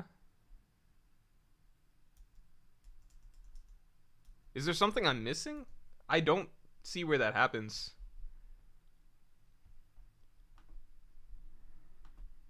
Yeah, I don't see where that happens, so I might be missing something. JP, thanks for the 20. It's a vicious cycle because they stall for manga. They look for moments to extend or add in extra fancy animation, but then they need even more time for fancy animation segments, and then so the rest becomes still frames. That is basically what it is. I've talked about this before, and then everyone gets mad at me, which is the real answer is they just need they need I mean, I don't know. They need to do filler arcs, or they need to do something. They need to just do some throwaway arcs where nobody cares what the quality is, so that they get time to make the other stuff better paced and more consistently animated. GIF is the correct way to say it. I'm not compromising on that. Also, let's get the stream likes up to 200 real quick. Headcanon. Oh, are you talking about the ice?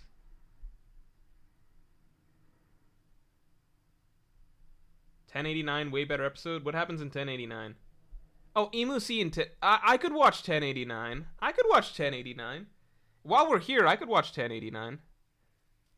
Shit, should I watch 1089? Eric Trelata says, glad you liked it, man. Hey, congratulations, man. Seriously, like for you to get to work on One Piece, that alone is awesome. But for you to get to work on an episode like that and contribute to making an episode like that, phenomenal work, dude.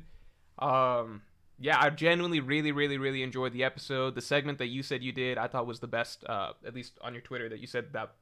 I'm pretty sure I'm right? Like the clash and that part, and yeah, like when the fight starts, I thought that was the best part of the episode. Yeah, phenomenal stuff. I think this episode also, like, random side thoughts at the same time, like, just stylistically, I felt like this episode had my favorite depiction of. I can do 1089 while we're here. Yeah, because I'm here. I've got the site up. This episode had my favorite depiction of Law's ability and favorite depiction of Blackbeard's ability. So Law, when he first uses Room at the start of the fight, I thought that was a phenomenal way to display the Room ability. I don't know. It just looked so stylish. And then Blackbeard's, man, using darkness to slowly cover up his face, like just using shadow in his face like that, I think was a really clever way to show the Yami Yami no Mi in a new light. Attilio, thanks for the 2. 1089 is comparable to 1015 in some ways, and I love 1015. I think 1015 is the best directed episode of One Piece that I've ever seen. Yeah, let me see here. Let's pull up 1089. Should I change? No, I'll keep it. I'm not going to change the title.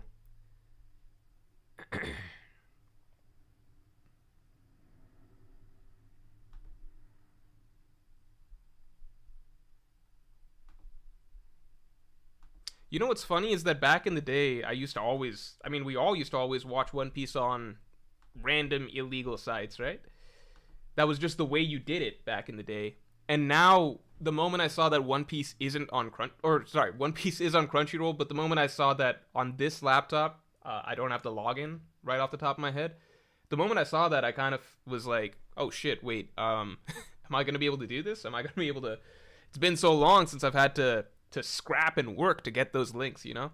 Back in the day, you had to really figure shit out. And sometimes the links would be good for a bit, and then suddenly the site's gone or whatever. I don't even know. I must have watched One Piece on like 15 different sites over the course of catching up to the series, just because it swapped so often. It used to be on YouTube, then you couldn't find it on YouTube anymore. YouTube stuff changed. You could find it on random sites. Whatever the random site was would change. Same with other anime.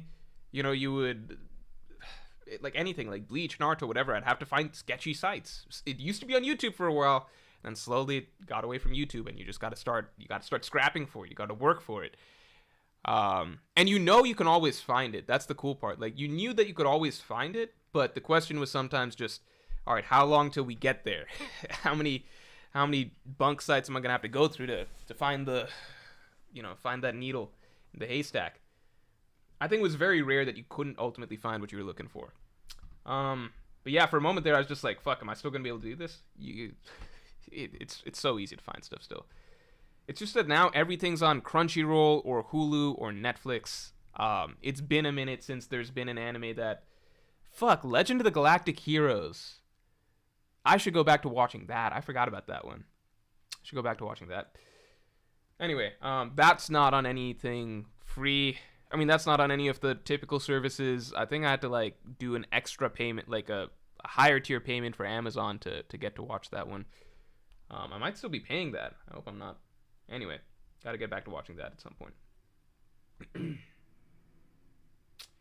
Dimian Wright, thanks for being a Yonko tier member for 6 months. Do you think we will ever get a clear explanation of how someone awakens their devil fruit? Kaku can awaken, but Kaido can't. Okay, Oda, but tell me why. The thing is, I feel like if we were to get a clear explanation, it would have been with Luffy's moment, because that's it. That's the main character's moment of awakening his fruit, right? That's one thing that I will always... I made this very clear in my past videos on Gear 5th. I love the form. I will always dislike what I view as the biggest missed opportunity for Luffy and just the storytelling of the Wano arc in general, which is just the awakening of the fruit, right? Usually in series, the moment the hero gets a power-up or awakens a power-up or whatever, like, like any fucking series that, like, I watched fucking trash-ass Fire Force recently. Not trash, it was enjoyable. But I'm fucking watching Fire Force, and even, like, the main character Shinra, mild spoilers, at the end of the first season when he's awakening a big power-up, like, it's a character moment. He's going, you're going through character stuff, you're going through a bit of you're completing a sort of emotional journey or something like that. There's writing around it. I've never seen anything like it would be like, I mean, it is literally what it is, which is just that, like, Oda has him get knocked out and then just wake up with the new ability, and there's no writing around him. And that was always one of my biggest things in Wano, which is that there's no real character journey for Luffy. He's kind of just strolling through the arc. He gets more power-ups just handed to him. Both times after getting knocked out. He gets knocked out once on the roof, wakes up with Advanced Conquerors. He gets knocked out again. It wakes up with Gear 5th. It's like the most crucial part, which is the fucking writing. Like, the writing around these power-ups gets skipped. It's bizarre. I've never seen it in any other series, period. But, you know, Gear 5th is cool, so we roll with it. But yeah, I feel like that'll always be a missed opportunity. So for me, it's not even just like, man, I wish we could understand what led to Awakening. It's like, at the very least with Luffy, have him, what's he experiencing right there, you know? I would love to see that. I Could Drive, thanks for being a Yonko tier member for 10 months. I love loose art style in a cut of animation. They're so stylish and produce some of the best pieces of animation. Yeah, for sure. For sure. I mean, there's two sides of, like, I don't know the proper terminology or whatever, but I feel like Jujutsu Kaisen used that quite a bit in Season 2. On the flip side, you have something like Demon Slayer, which I feel like stays very, very tight and very, very... like, everything is very clear and vivid and fully drawn out all the time, which produces its own really, really, really memorable and, you know, top-tier level of animation. And it's just two different things. Yeah. Death, I mean, I'm just saying, like, death is, like, yeah, that's the, sorry, death, knocked out, whatever. I'm just saying, for the character, I wish we got to experience, you know, the writing around it, right? That's it. I mean, we won't say anything more about that, but I feel like that's just the clear thing that's missing that all other great power-ups have. Okay, let's move it along.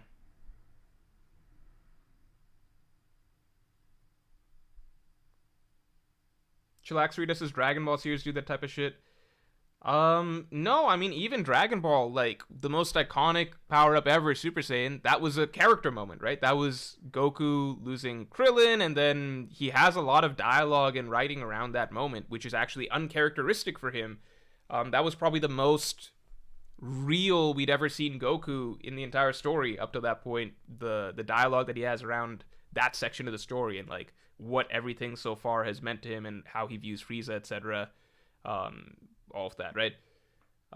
There's actual writing there, you know? Even Super Saiyan 2, that's like a big writing moment. Like, that's huge for Gohan, right? You're not just, it's not just knocked out, wake up with Super Saiyan 2. He wrote a character scene around it.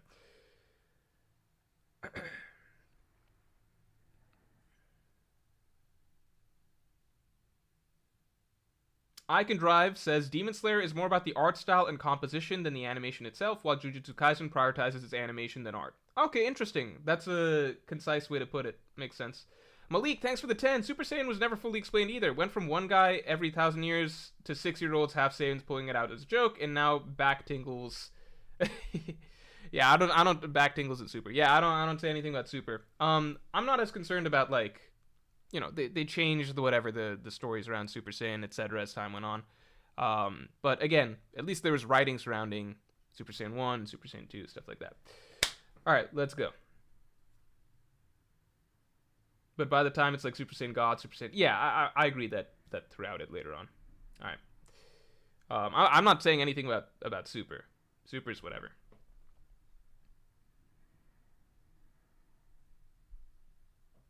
JP, thanks for the 10. Even Advanced Conquerors has him saying he figured it out, assuming from witnessing Kaido use it on him. Gear 5th, we simply just don't know for sure what triggered it. Yeah, Advanced Conquerors, it was like...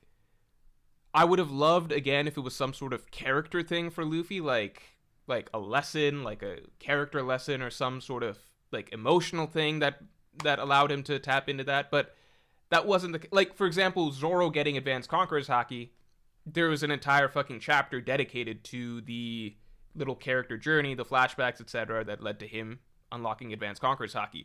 For Luffy, for Advanced Observation Haki, he even went through that. Like, we had chapters kind of breaking down Luffy's process of awakening Observation Haki that tied back to who he was and reflected the emotional journey that he'd been through in Whole Cake Island. Advanced Conquerors, which is the most important of them all for Luffy, we skipped that completely, which was really, really bizarre to me at the time. It's just that it's dwarfed by Gear 5th later on, so Advanced Conquerors, like Chapter 1010, is almost like an afterthought compared to Chapter 1043.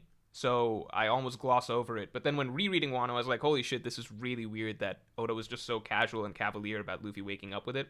But at the very least, it did have a little logical explanation. I was looking for character or emotional stuff, but we had a logical explanation, which was Luffy saying, like, okay, I figured out what you're doing. Hyogoro taught me this, therefore I can apply it to Conqueror's Haki. There was like a little there's a technical breakdown, which is okay. Anyway, let's move on. People are asking Wano analysis when. So, Wano analysis, I hope soon. I have less free time nowadays than ever because I'm back attempting an online business again. And I don't want to go into the details here whatsoever, just because we've been running it for a month. There has been actual good progress. If we get through one major hurdle, then I'll have more free time again, and I can focus on prioritizing like the Wano analysis as the next major project for this channel. But at this moment in time, I don't have free time. So I'm going to say not in the next month. That's for sure for the Wano analysis. But it is still the #1 project that I want to get done for this channel.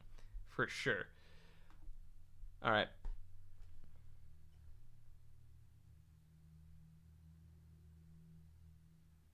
Why am I watching this? Great opening. We're still going to skip it. No, we can watch it. I like the opening a lot. I still feel like the opening... Is anyone with me on this? The sound, and the sound should be muted for you guys, right? But still, the sound for the beginning of the opening, right? Why don't they work that more into the rest of the song? Isn't the, like... Do you guys know what I'm talking about?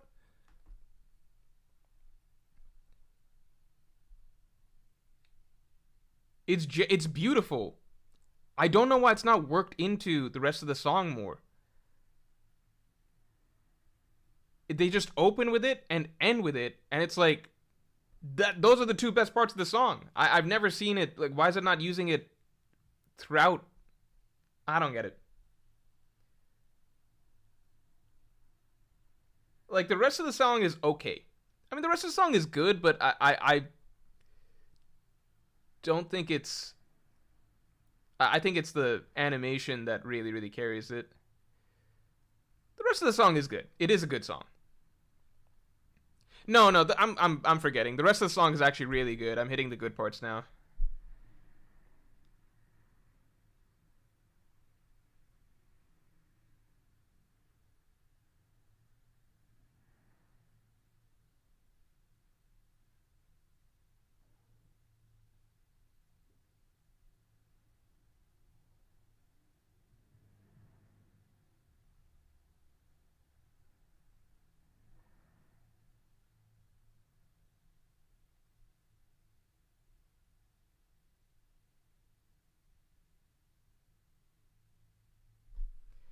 The final storm says you can hear bits of it throughout the song. It's just throughout the whole song. I didn't catch it at first. Just gotta listen more. No, I am picking up on little bits of it being used, but I'm saying this is clearly the strongest little section of the song.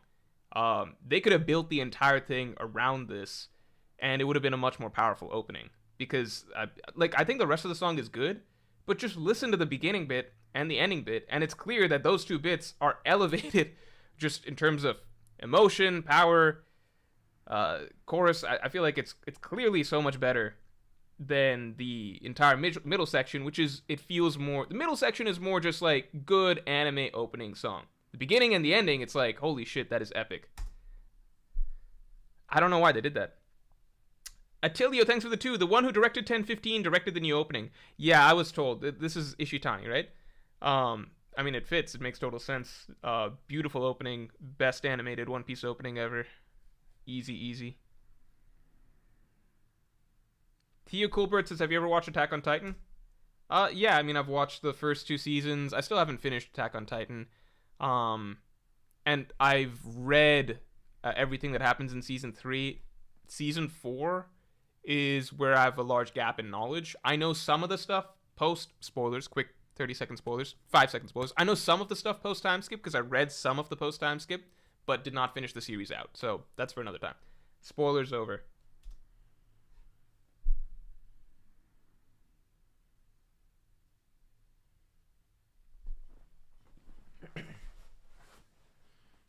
Do I have to watch the full episode? Because I kind of just want to watch the emu stuff.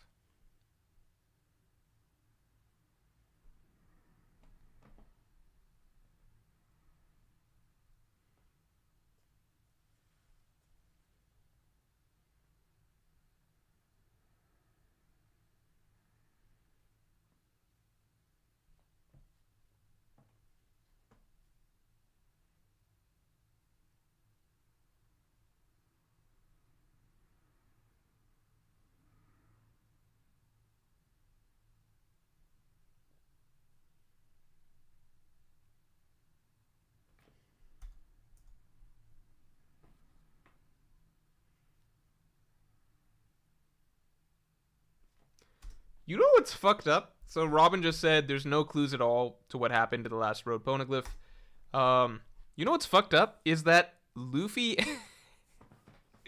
the Straw Hats, Luffy literally handed Kid and Law 3 road poneglyphs that they did not earn whatsoever. He handed them everything. Kid does not even have the decency to tell Luffy that he has a lead on the 4th road poneglyph, which is the man with the burn marks. He literally knows who to search for to find the 4th road poneglyph. And he does not tell Luffy. Do you know how fucking insane that is? That, I know Kid's done some shitty things, like trying to attack Shanks' crew and all of that, even though they're composed of weak members. I think that goes number 1. Because that kind of, like, it puts Kid in a totally different category if at least, at least Kid you could kind of respect in the sense that he maybe has the same mentality as Luffy in terms of welcoming challenges, like Conqueror's Haki. He was ready to take on Kaido with just him and Killer, even though the rest of the Supernova backed down. This was before Wano. This is how Kid ended up in jail. Kid went up, like he broke into Big Mom's territory and stuff. He tried to take out Shanks recently. Like, Kid at least feels like he's got, moxie, I suppose, right? You're like, okay, he's got maybe the mentality of a conqueror, even though he's got nothing to back it up. But this is just grimy, right? Isn't that just grimy? Like, that's a just a Capone beige type move. You know what I mean? Like, it doesn't fit the mentality, as I understand, of the Conqueror's Haki users, which is basically their, like, Luffy does assign a gesture of, I suppose, respect. Like, let's have an even playing field, shake hands, right? Here's some road poneglyphs so we're all on the same playing field. Kid is like, no, I'm going to take my advantage, my handicap. You gave me this. I could level the playing field as well and tell you what I'm looking after for the 4th road poneglyph. He doesn't. It's so weird. Not even weird, it's just shitty. Tal says, Morj, Luffy didn't give Law any poneglyphs. I thought that Law was given poneglyphs. What do you mean? Didn't Law get the poneglyphs that Luffy... I'm so confused. I thought that Luffy shared poneglyphs with both of them. Kid and Law only have 2 each. Which one are they missing? Luffy has Wano, Zo, and Big Mom. Which one did they not give him? Even still, it doesn't matter how many they gave him, because it's like, if Luffy gave them poneglyphs, right, Kid should exchange the same the information about poneglyphs that he has with Luffy, right, to even the playing field. Law gave Kid the poneglyph. Am I just confused? I thought that Luffy gave Kid poneglyphs.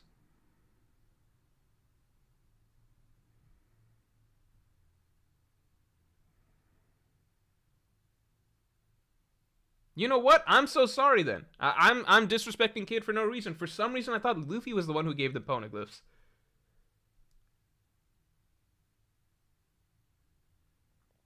He only gave them the Wano one.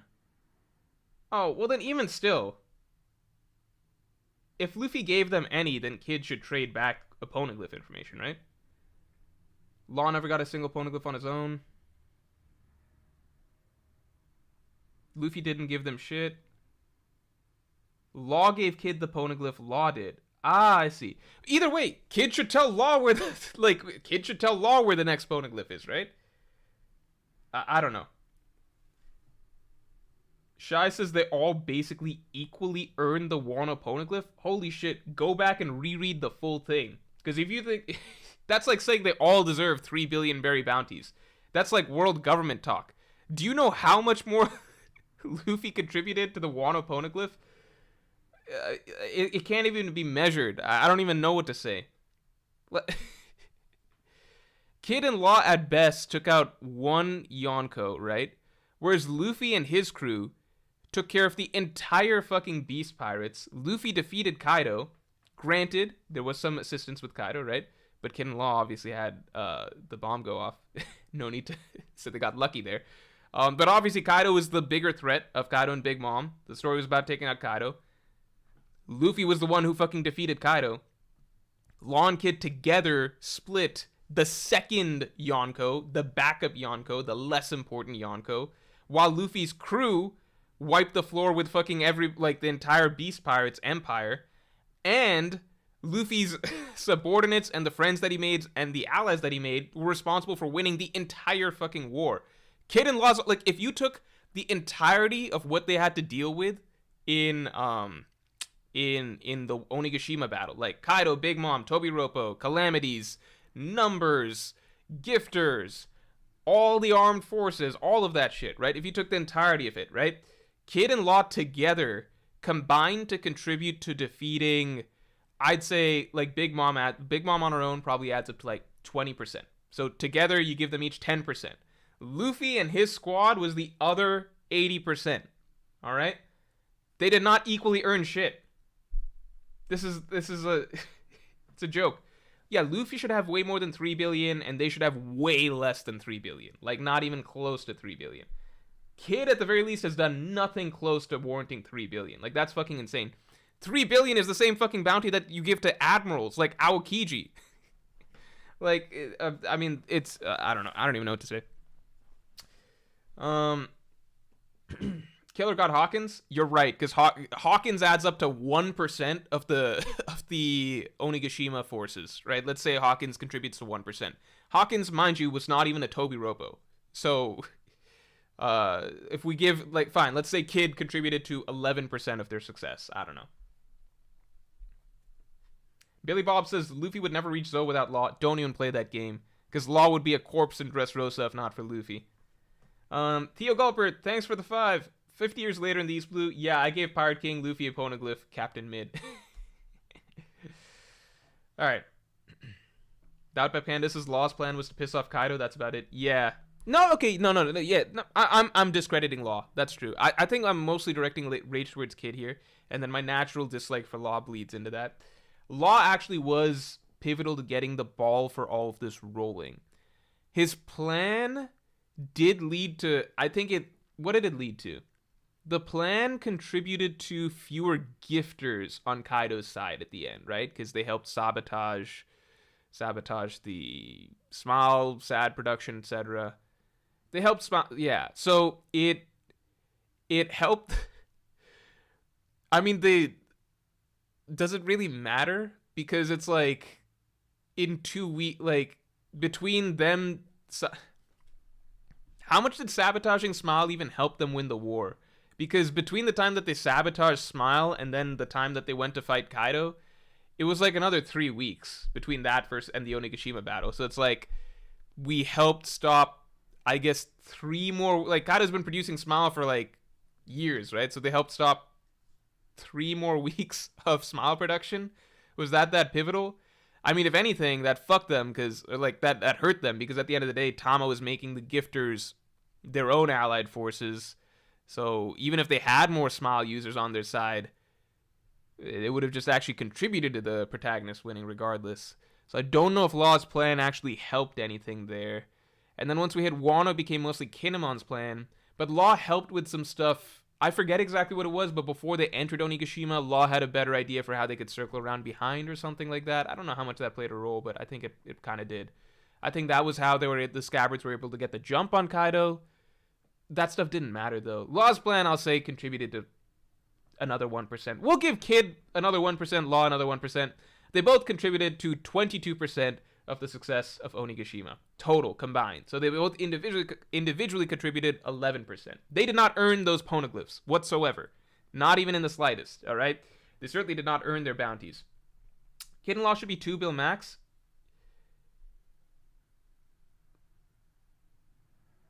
I just don't think, like, if any, like, just based on what Shanks did to Kid's entire crew in a single move, I just can't even imagine, like, that's not a 2 billion berry worth, like, that like, his crew is not, he and his crew and his combined resource, like, it's just not worth 2 billion. It's like, I don't know, 2 billion, it's, I don't know. Kid had no, what has he done in the grand scheme of the Wano fight? He did nothing to Kaido. He did less than 50% of the work against Big Mom. It's just, like, a 2 billion berry pirate just getting, like, he and his crew, like, his full crew. There's no excuse. It's not like, oh, it was, like, Kid on his own. It's like Kid and his entire fucking crew wiped off the face of the earth in one move by an actual Yonko, right? Is that a 2 billion berry worth pirate? I don't know about that. JP, thanks for the 5. Luffy also went through hell in Whole Cake Island to bring in Sanji and Jinbei, took out Doflamingo early on, etc. Yeah, Luffy's, like, just think about everything Luffy's done, and it's just straight up fucked up that he ends up with a 3 billion berry bounty, the same as Kid, you know? The same as Kid. It's, I don't know. It was my least favorite bounty reveal in the entire story, because it felt like they, like, lowballed Luffy really, really, really hard. Like, you remember in Dressrosa when Law and Luffy both got 500 million? I personally didn't like that because, one, I felt like Luffy's bounty should be a lot higher than 500 million at that point. His bounty pre-time skip was 400 million. We went through, like, 200 chapters post-time skip of, like, all these power-ups, 2 years of training, etc. And Luffy defeats Doflamingo, who was such a hyped-up villain for so long, and he gets a 100 million bounty increase. To me, that was disappointing. And it was also disappointing because it was quickly rectified because the next bounty increase in Whole Cake Island was way higher than most people were expecting. People were not expecting 1.5 bill, right? That blew people's minds. But 500 mil was disappointing to me. It was also disappointing because Law got the same bounty, and I just watched Law get fucking humiliated by Doflamingo while Luffy was the one doing the humiliating as he just slapped Doflamingo around Dressrosa. On top of that, Luffy and his crew basically did all the work in Dressrosa, while Law's crew was literally on a fucking different island. There's a lot of factors that made me feel like this is kind of ridiculous. But I could still wrap my head around it because I was like, well, Law, it was his plan. Without his plan, and he did do a lot of work in Dressrosa, distracting Doflamingo and Fujitora. Even if he wasn't ultimately as effective in the final fight, Gamma Knife was a big deal. And he was just the one that, like, Luffy really didn't contribute that much until the defeat of Doflamingo, whereas Law put in a lot of the work in Punk Hazard and beginning to end of Dressrosa, I'd say. So I was like, fine, 500 mil, whatever. I think Luffy should be higher, but it's whatever. With Luffy and Kid, after Wano having the same bounty of 3 bill and 3 bill, it feels just wrong. It feels fundamentally wrong. It feels disrespectful by the world government, by Oda. It's absurd that Luffy's even happy to have the same bounty as a scrub-like kid. It's just, it's I don't know. It's the least satisfying bounty reveal to me in the entire story. All right, let's move it along. Anime Dimension, thanks for being a Yonko tier member for 15 months. One Piece, 1100 episode title, The Power from Another Dimension, Luffy versus Lucci. It will be a cool episode. It was made by a director of the Lucia episode. Oh, this episode. Wait, is this the Lucia? This is the Emu destroying the Lucia Kingdom episode, right? Okay, we'll see. We'll see. I need to. So it's also directed by Ishitani? I don't know. The Outback Pandas with a great point. The actual reason they all got 3 is because it adds up to 9, while Kaido and Big Mom's added up to 8.9. I definitely believe that that is a very valid reason, because like it's kind of like, yeah, Oda does things like that with bounties quite a bit. Okay.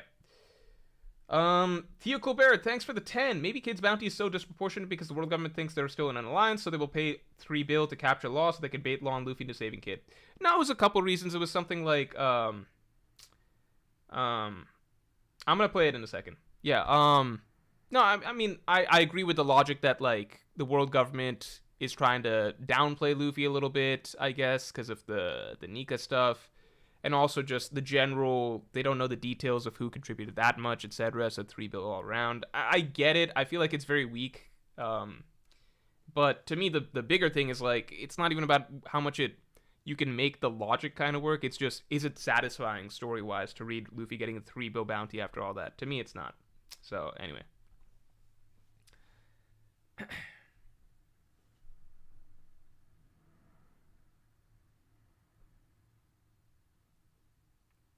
Hold on, am I crazy? Frankie's voice actor, like, this is the second time I heard him, so I was waiting to double check.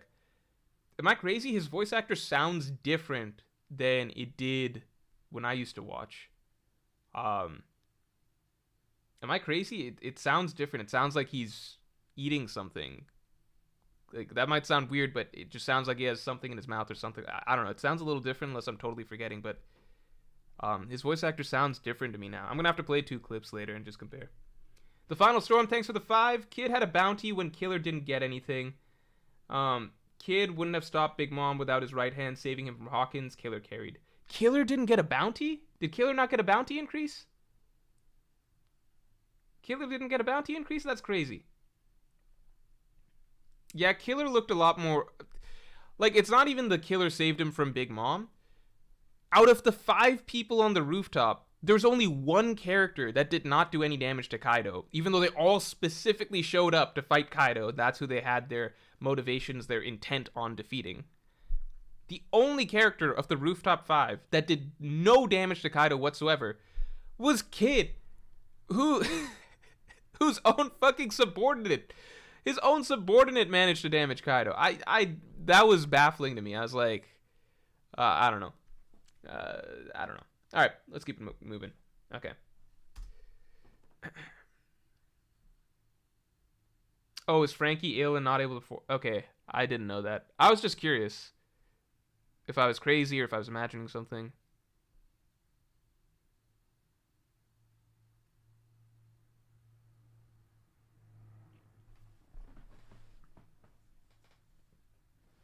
Batman for real, you're the second person to recommend that I read Sakamoto Days Its Peak. I think I am gonna... It's next up on... Wait, let me do a quick poll. Quick poll in the middle of this episode. What should I read next? Sakamoto Days Dan Da Dan. Also, let's get the stream likes up to 300 real quick.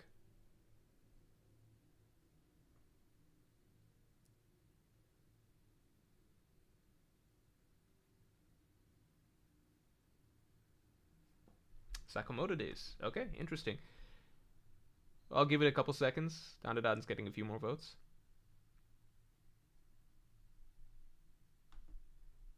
I'll just call it there. It's clear Sakamoto Days more popular. The reason I ask is because when I was doing a manga of 2023 tier list stream a few weeks back, Everyone said Sakamoto Days, easy S, and everyone also said Dandadan, you have to put an S. It was two manga that straight away was almost unanimous. Everyone was just spamming S. I saw no negative comments about either of those, so I was interested in both of them. Andrew Anami says, where's the Fire Punch option? Fuck! Okay, I'm most likely going to read Fire Punch before either of those two, just because it's very short. Fire Punch is something, if I set one day aside to read it, I'll be able to finish it pretty quick. So, Fire Punch will realistically happen first. It's so short. Fujimoto's pacing is so fast. I mean, yeah, it's generally very fast that I don't even count it. You know, it'll just go by really quick. Animated mentions says Megumi Ishitani is director of new One Piece opening. Yes, I was aware of that. People told me before this. It is phenomenal. It is the most beautifully animated One Piece opening I've ever seen. Maybe the best animated...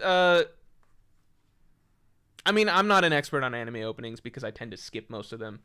In the anime openings that I have watched, I think animation-wise, I think it is one of the most vibrant and creative, if not the most vibrant and creative anime openings that I've seen animation-wise. I don't know. If that's very upsetting to people, just know I tend to skip most anime openings. I'm not an expert on it. From what I do know and what I've seen, that was probably the best one.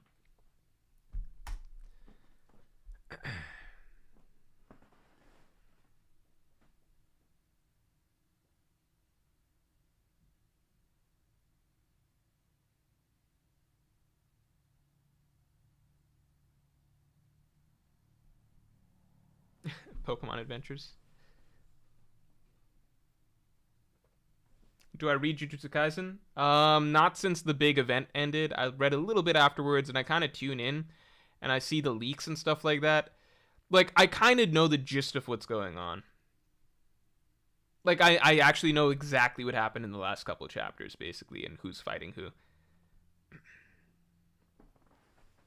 And I've seen panels and stuff. I'm just not actually sitting down and reading all the chapters in one go. I welcome the leaks. I see the panels on my feed, etc.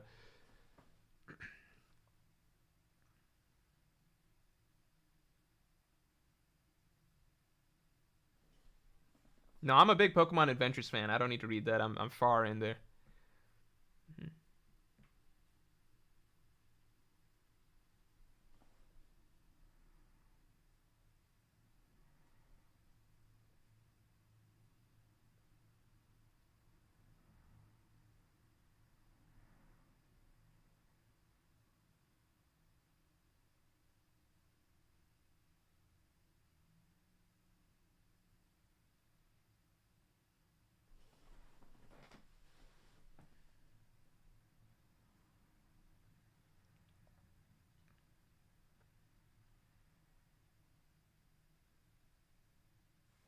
Oh, let me put a comment.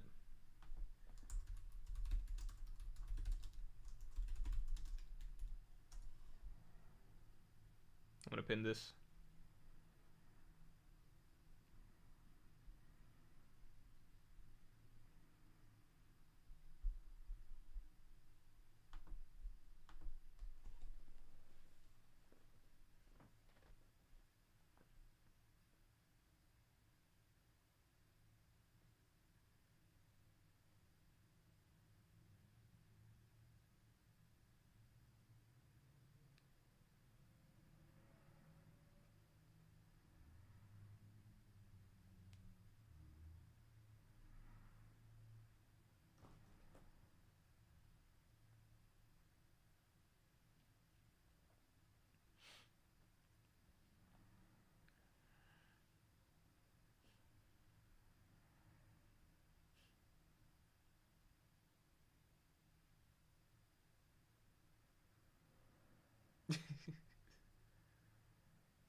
Oh man. I don't know if you guys can even see it, but right now there's an image of dragon that does not make him not do him any favors. JP, thanks for the 10. She actually did the last opening that played for the end of Wano as well. I haven't seen that one. And the second half animated parts are beautiful. The first half is just a montage through, though, as a homage to the team. All right, maybe I'll watch that at some point. We'll see. We'll see. Let me get through this one first. I really enjoyed the episode 10-15 that she did. Again, I think it's the best directed episode of One Piece that I've seen. One of the best directed anime episodes I've ever seen in general, for sure.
I didn't realize this was Emu speaking initially. I mean, I've read the manga obviously, but for some reason I was registering it as a Gorosei speaking.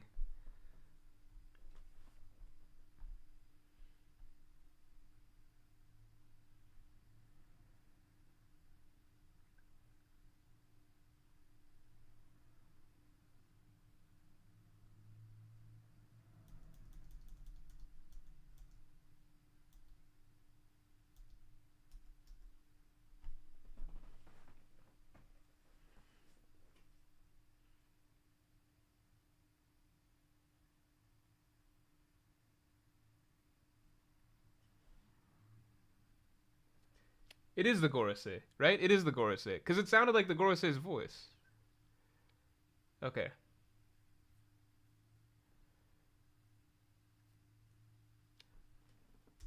So the reason I was confused is because I swear in the manga, I thought it was Emu that speaks there. So when the dialogue was coming out of the Gorosei's mouth, I was just thrown. But I must have been misremembering the manga. Let me check. Would have been like 1061? 1061, 1062? 1060.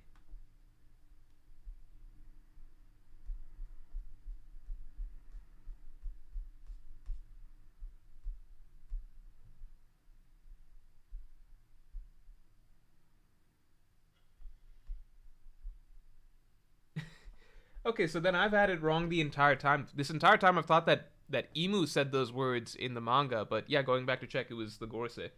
Makes sense. Okay. All right. Okay, so we don't have Emu's voice yet. We don't have Emu's voice. I was gonna say, because the only thing I was like, the only problem that I had with that scene was I was like, this is Emu's voice? It's not a very distinctive voice. It sounds the same as just any of the generic Gorosei voices. Because Jupiter was already, yeah, speaking. So I was kind of thrown. I was like, wait, this is Emu now? Did it switch to Emu already? That makes sense. So that's my own fault. I was misremembering from the manga. But the scene itself was amazing. That was awesome. That was definitely lived up to what people were hyping it up to be. I think I still enjoyed the Blackbeard versus Law episode a little bit more. Just a little bit more to chew on there, I think. And it was more so the entirety of the episode. But they did the entire destruction of Lulusia Kingdom scene. Like some people were saying before this, it's like a movie. It did feel like movie quality, especially when the Pillars of Light started coming out of the clouds. Yeah, that was it definitely lived up to what you guys were saying. What's funny is that the initially when it happened in the, I wonder what it's like being an anime only viewer sometimes, because initially when this scene happened in the manga, I was like, I couldn't even believe it was an amazing scene, but I couldn't even believe that Oda would kill off an island so casually because it's Oda, and we just finished the Wano, the Wano arc where like nobody died. I mean, a couple scabbards died, but for the most part, you know, you had characters surviving in the most ridiculous ways. Kinemon, even fucking Pound being brought back from the grave. I was like, no one's fucking dying. I was like, Lucia Kingdom, something must have happened to save those people. There's something being hidden from us here, right? The way the anime does it, there's no room for, you know, misinterpretation. It is crystal clear that Lucia Kingdom got like, and the innocent people. I really liked how the anime kept cutting to showing us little snippets of the actual people being killed off, right? The manga, you only get so much time to really show a quick overview that, yeah, it's an island, yeah, there's people here, yeah, they're all dying. The anime really beat it in that this is happening. Obviously, at this point, I believe that Oda will kill off islands because throughout the final saga so far, it seems like he's been more ready to do that. Obviously, with Cobra, Kuma around the corner, most likely. Lucia Kingdom being confirmed. Obviously, from here on, if Oda kills off more islands, I'm going to believe it. But, yeah, for anime viewers, this must have been crazy. Because if you're a manga viewer, like, I remember even when the chapter came out, there were doubters. I was one of them. But it wasn't like everybody was like, okay, Oda definitely killed off Lucia Kingdom. A lot of people were like, holy shit, Oda did that. He probably just did that. For the anime, it's just so definite. So if you're an anime viewer and this scene is happening for the first time for you, that must be absolutely mind-blowing that something like this is happening, that there's a weapon, that Oda's showing us, that One Piece is showing us all these innocent people who've just successfully overthrown their oppressive ruling class, right? You don't normally see a happy ending like that in One Piece just get completely smashed into the dust. Malik, thanks for the 5. Just realized Zoro did not fight any swordsmen on Wano besides the samurai in an anime-only scene. Even Yukimaru uses a naginata. Is that not a... Oh, yeah, no, that's like a long spear with a sword, right? Zoro fought King. King is essentially a swordsman, right?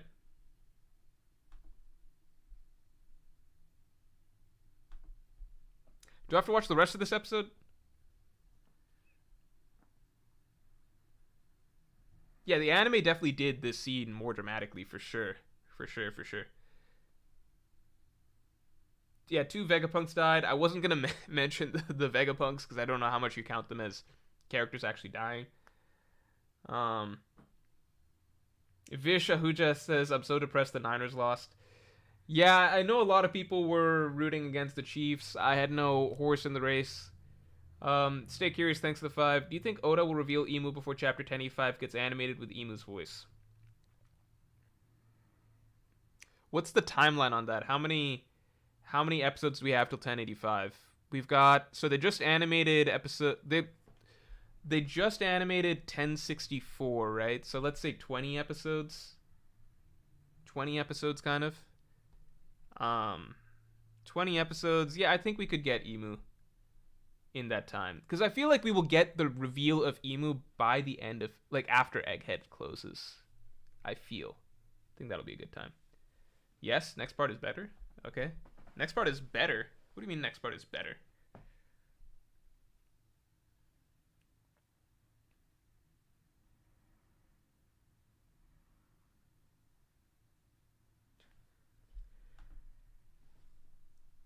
A Neptunian? What am I... What is this jank ass site that I'm... What the fuck? What am I watching? I'm not on Crunchyroll. But tell me, does Crunchyroll also say Neptunians? In like the next 12 chapters? No, because like 20 episodes of the anime is... Yeah, I get... Well, I feel like the anime and the manga are going to progress at the same rate, right? Because the anime tries to keep that same distance between it and the manga, right? Because Oda obviously takes more breaks, but the anime adapts less than an episode per chapter, usually. So, yeah, I feel like this episode has obviously been very, very well paced. But yeah, generally speaking, yeah, if it's 20 episodes of the anime, I estimate it's also 20 chapters of the manga. I feel like we could see Emu post Egghead Island. So Crunchyroll says that. I'm not even on Crunchyroll, but I guess it's just using the ripped whatever video from Crunchyroll. Straight up.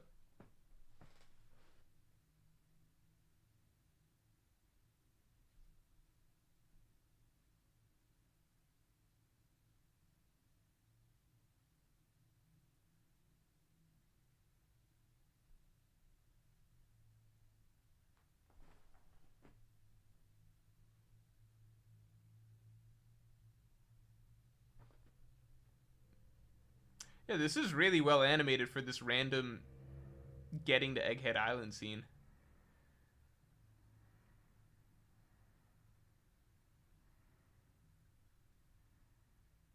Yeah, loving the animations, loving the animation art style, whatever you want to call it.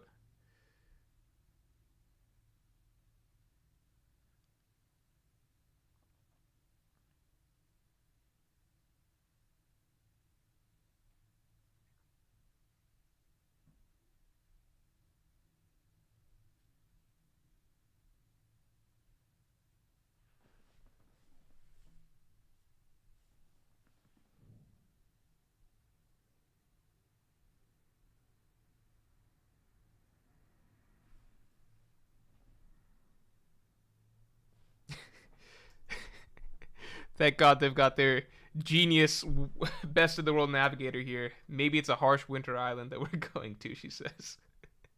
I could have figured that shit out.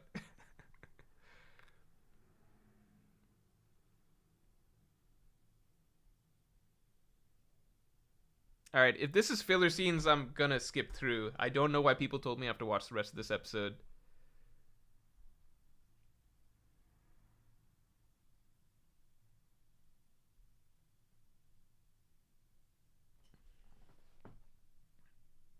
Malevolent kitchen. Oh shit. Why'd they make this look so cool?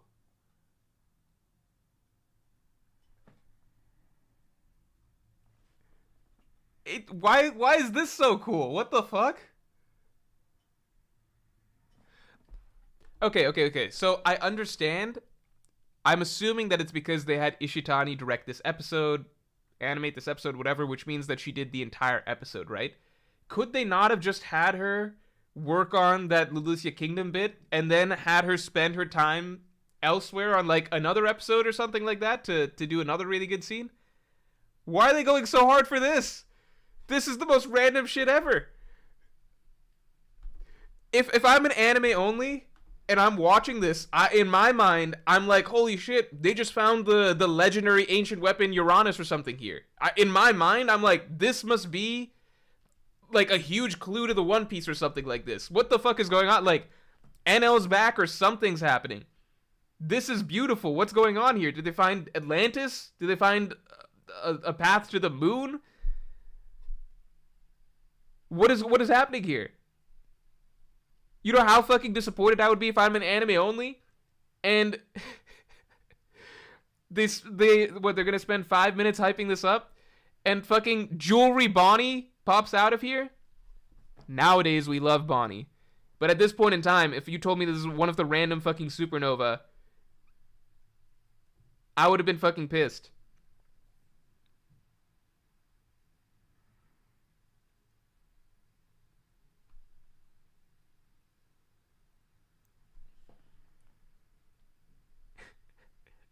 The legendary Warm Eddy. No, I think it's really cool. I think it's beautiful. Morj does not want any enjoyment. No, I know what happens, which is why I think it's really funny that they're going this hard for this. Because clearly they had this director, just they gave her the full episode, I assume. And it's like, well, what's the rest of the episode after the Lucia Kingdom thing? It's like, well, checks notes. They cut Bonnie out of a stream of water. She's like, all right, I guess that's my next masterpiece. Why is that? You think Zora's about to, like, fucking cut steel for the first time against Mr. One. Oh my God. What the fuck? You know he's cut, like, Kaido. You know he, like, casually cut, like, the horn of Onigashima off, right? Why is he just... What is this is oh my god, I hate the anime sometimes, man. Obviously it's really good, but it's just like, this is the most fake hyped up moment I've ever seen. What is this? What are they doing? Why is Zoro squaring up like he's about to fight Mihawk for the title of World's Strongest Swordsman? Why is the music like this? Why are they panning like this? Why are they doing all this? Why is everyone in fucking suspense? What is going on? They're still going! What the fuck? I'm done. I'm not watching the rest of this. This is... How do you guys not think this is stupid? This is so stupid. It's not Ishitani. This is just what the anime is doing. This is the stupidest thing I've ever seen. Why are they putting so much effort into pretending that this...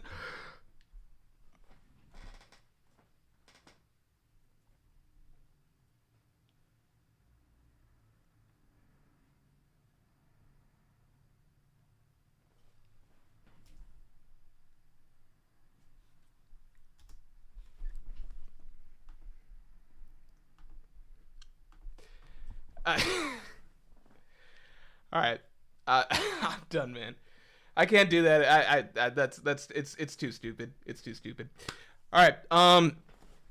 They put like it's very visually similar it's like Zoro's defeating King. It's about the same level of like hype that they're putting into this as the moment of Zoro defeating King. It's pretty much 1-to-1 the same. This is I can't do it anymore.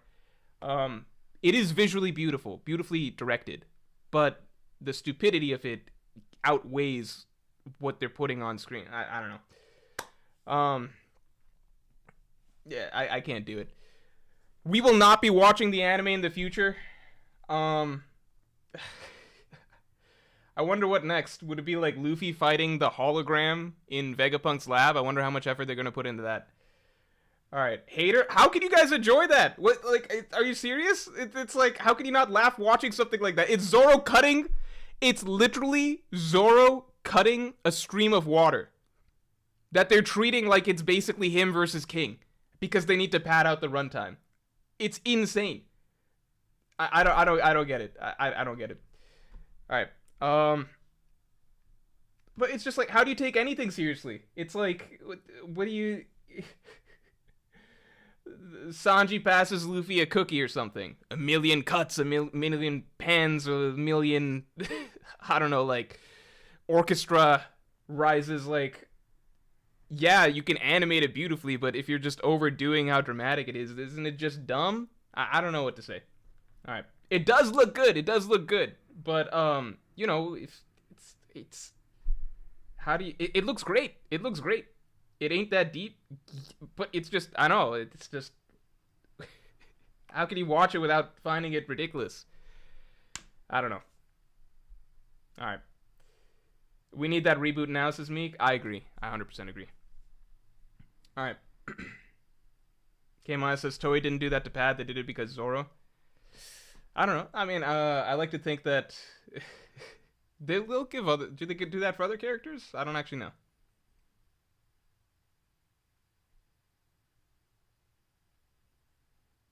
Reichi says, more. Remember when Naruto cutting a waterfall was a big deal?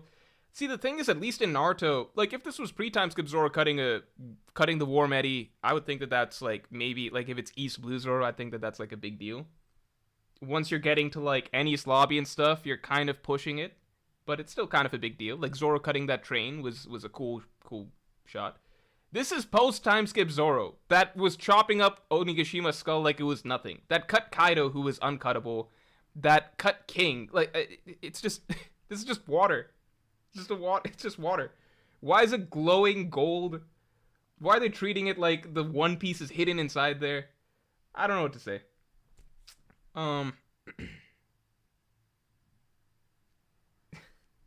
They do this for Zoro a lot? Okay, I was not aware of that, so I didn't know that that's par for the course.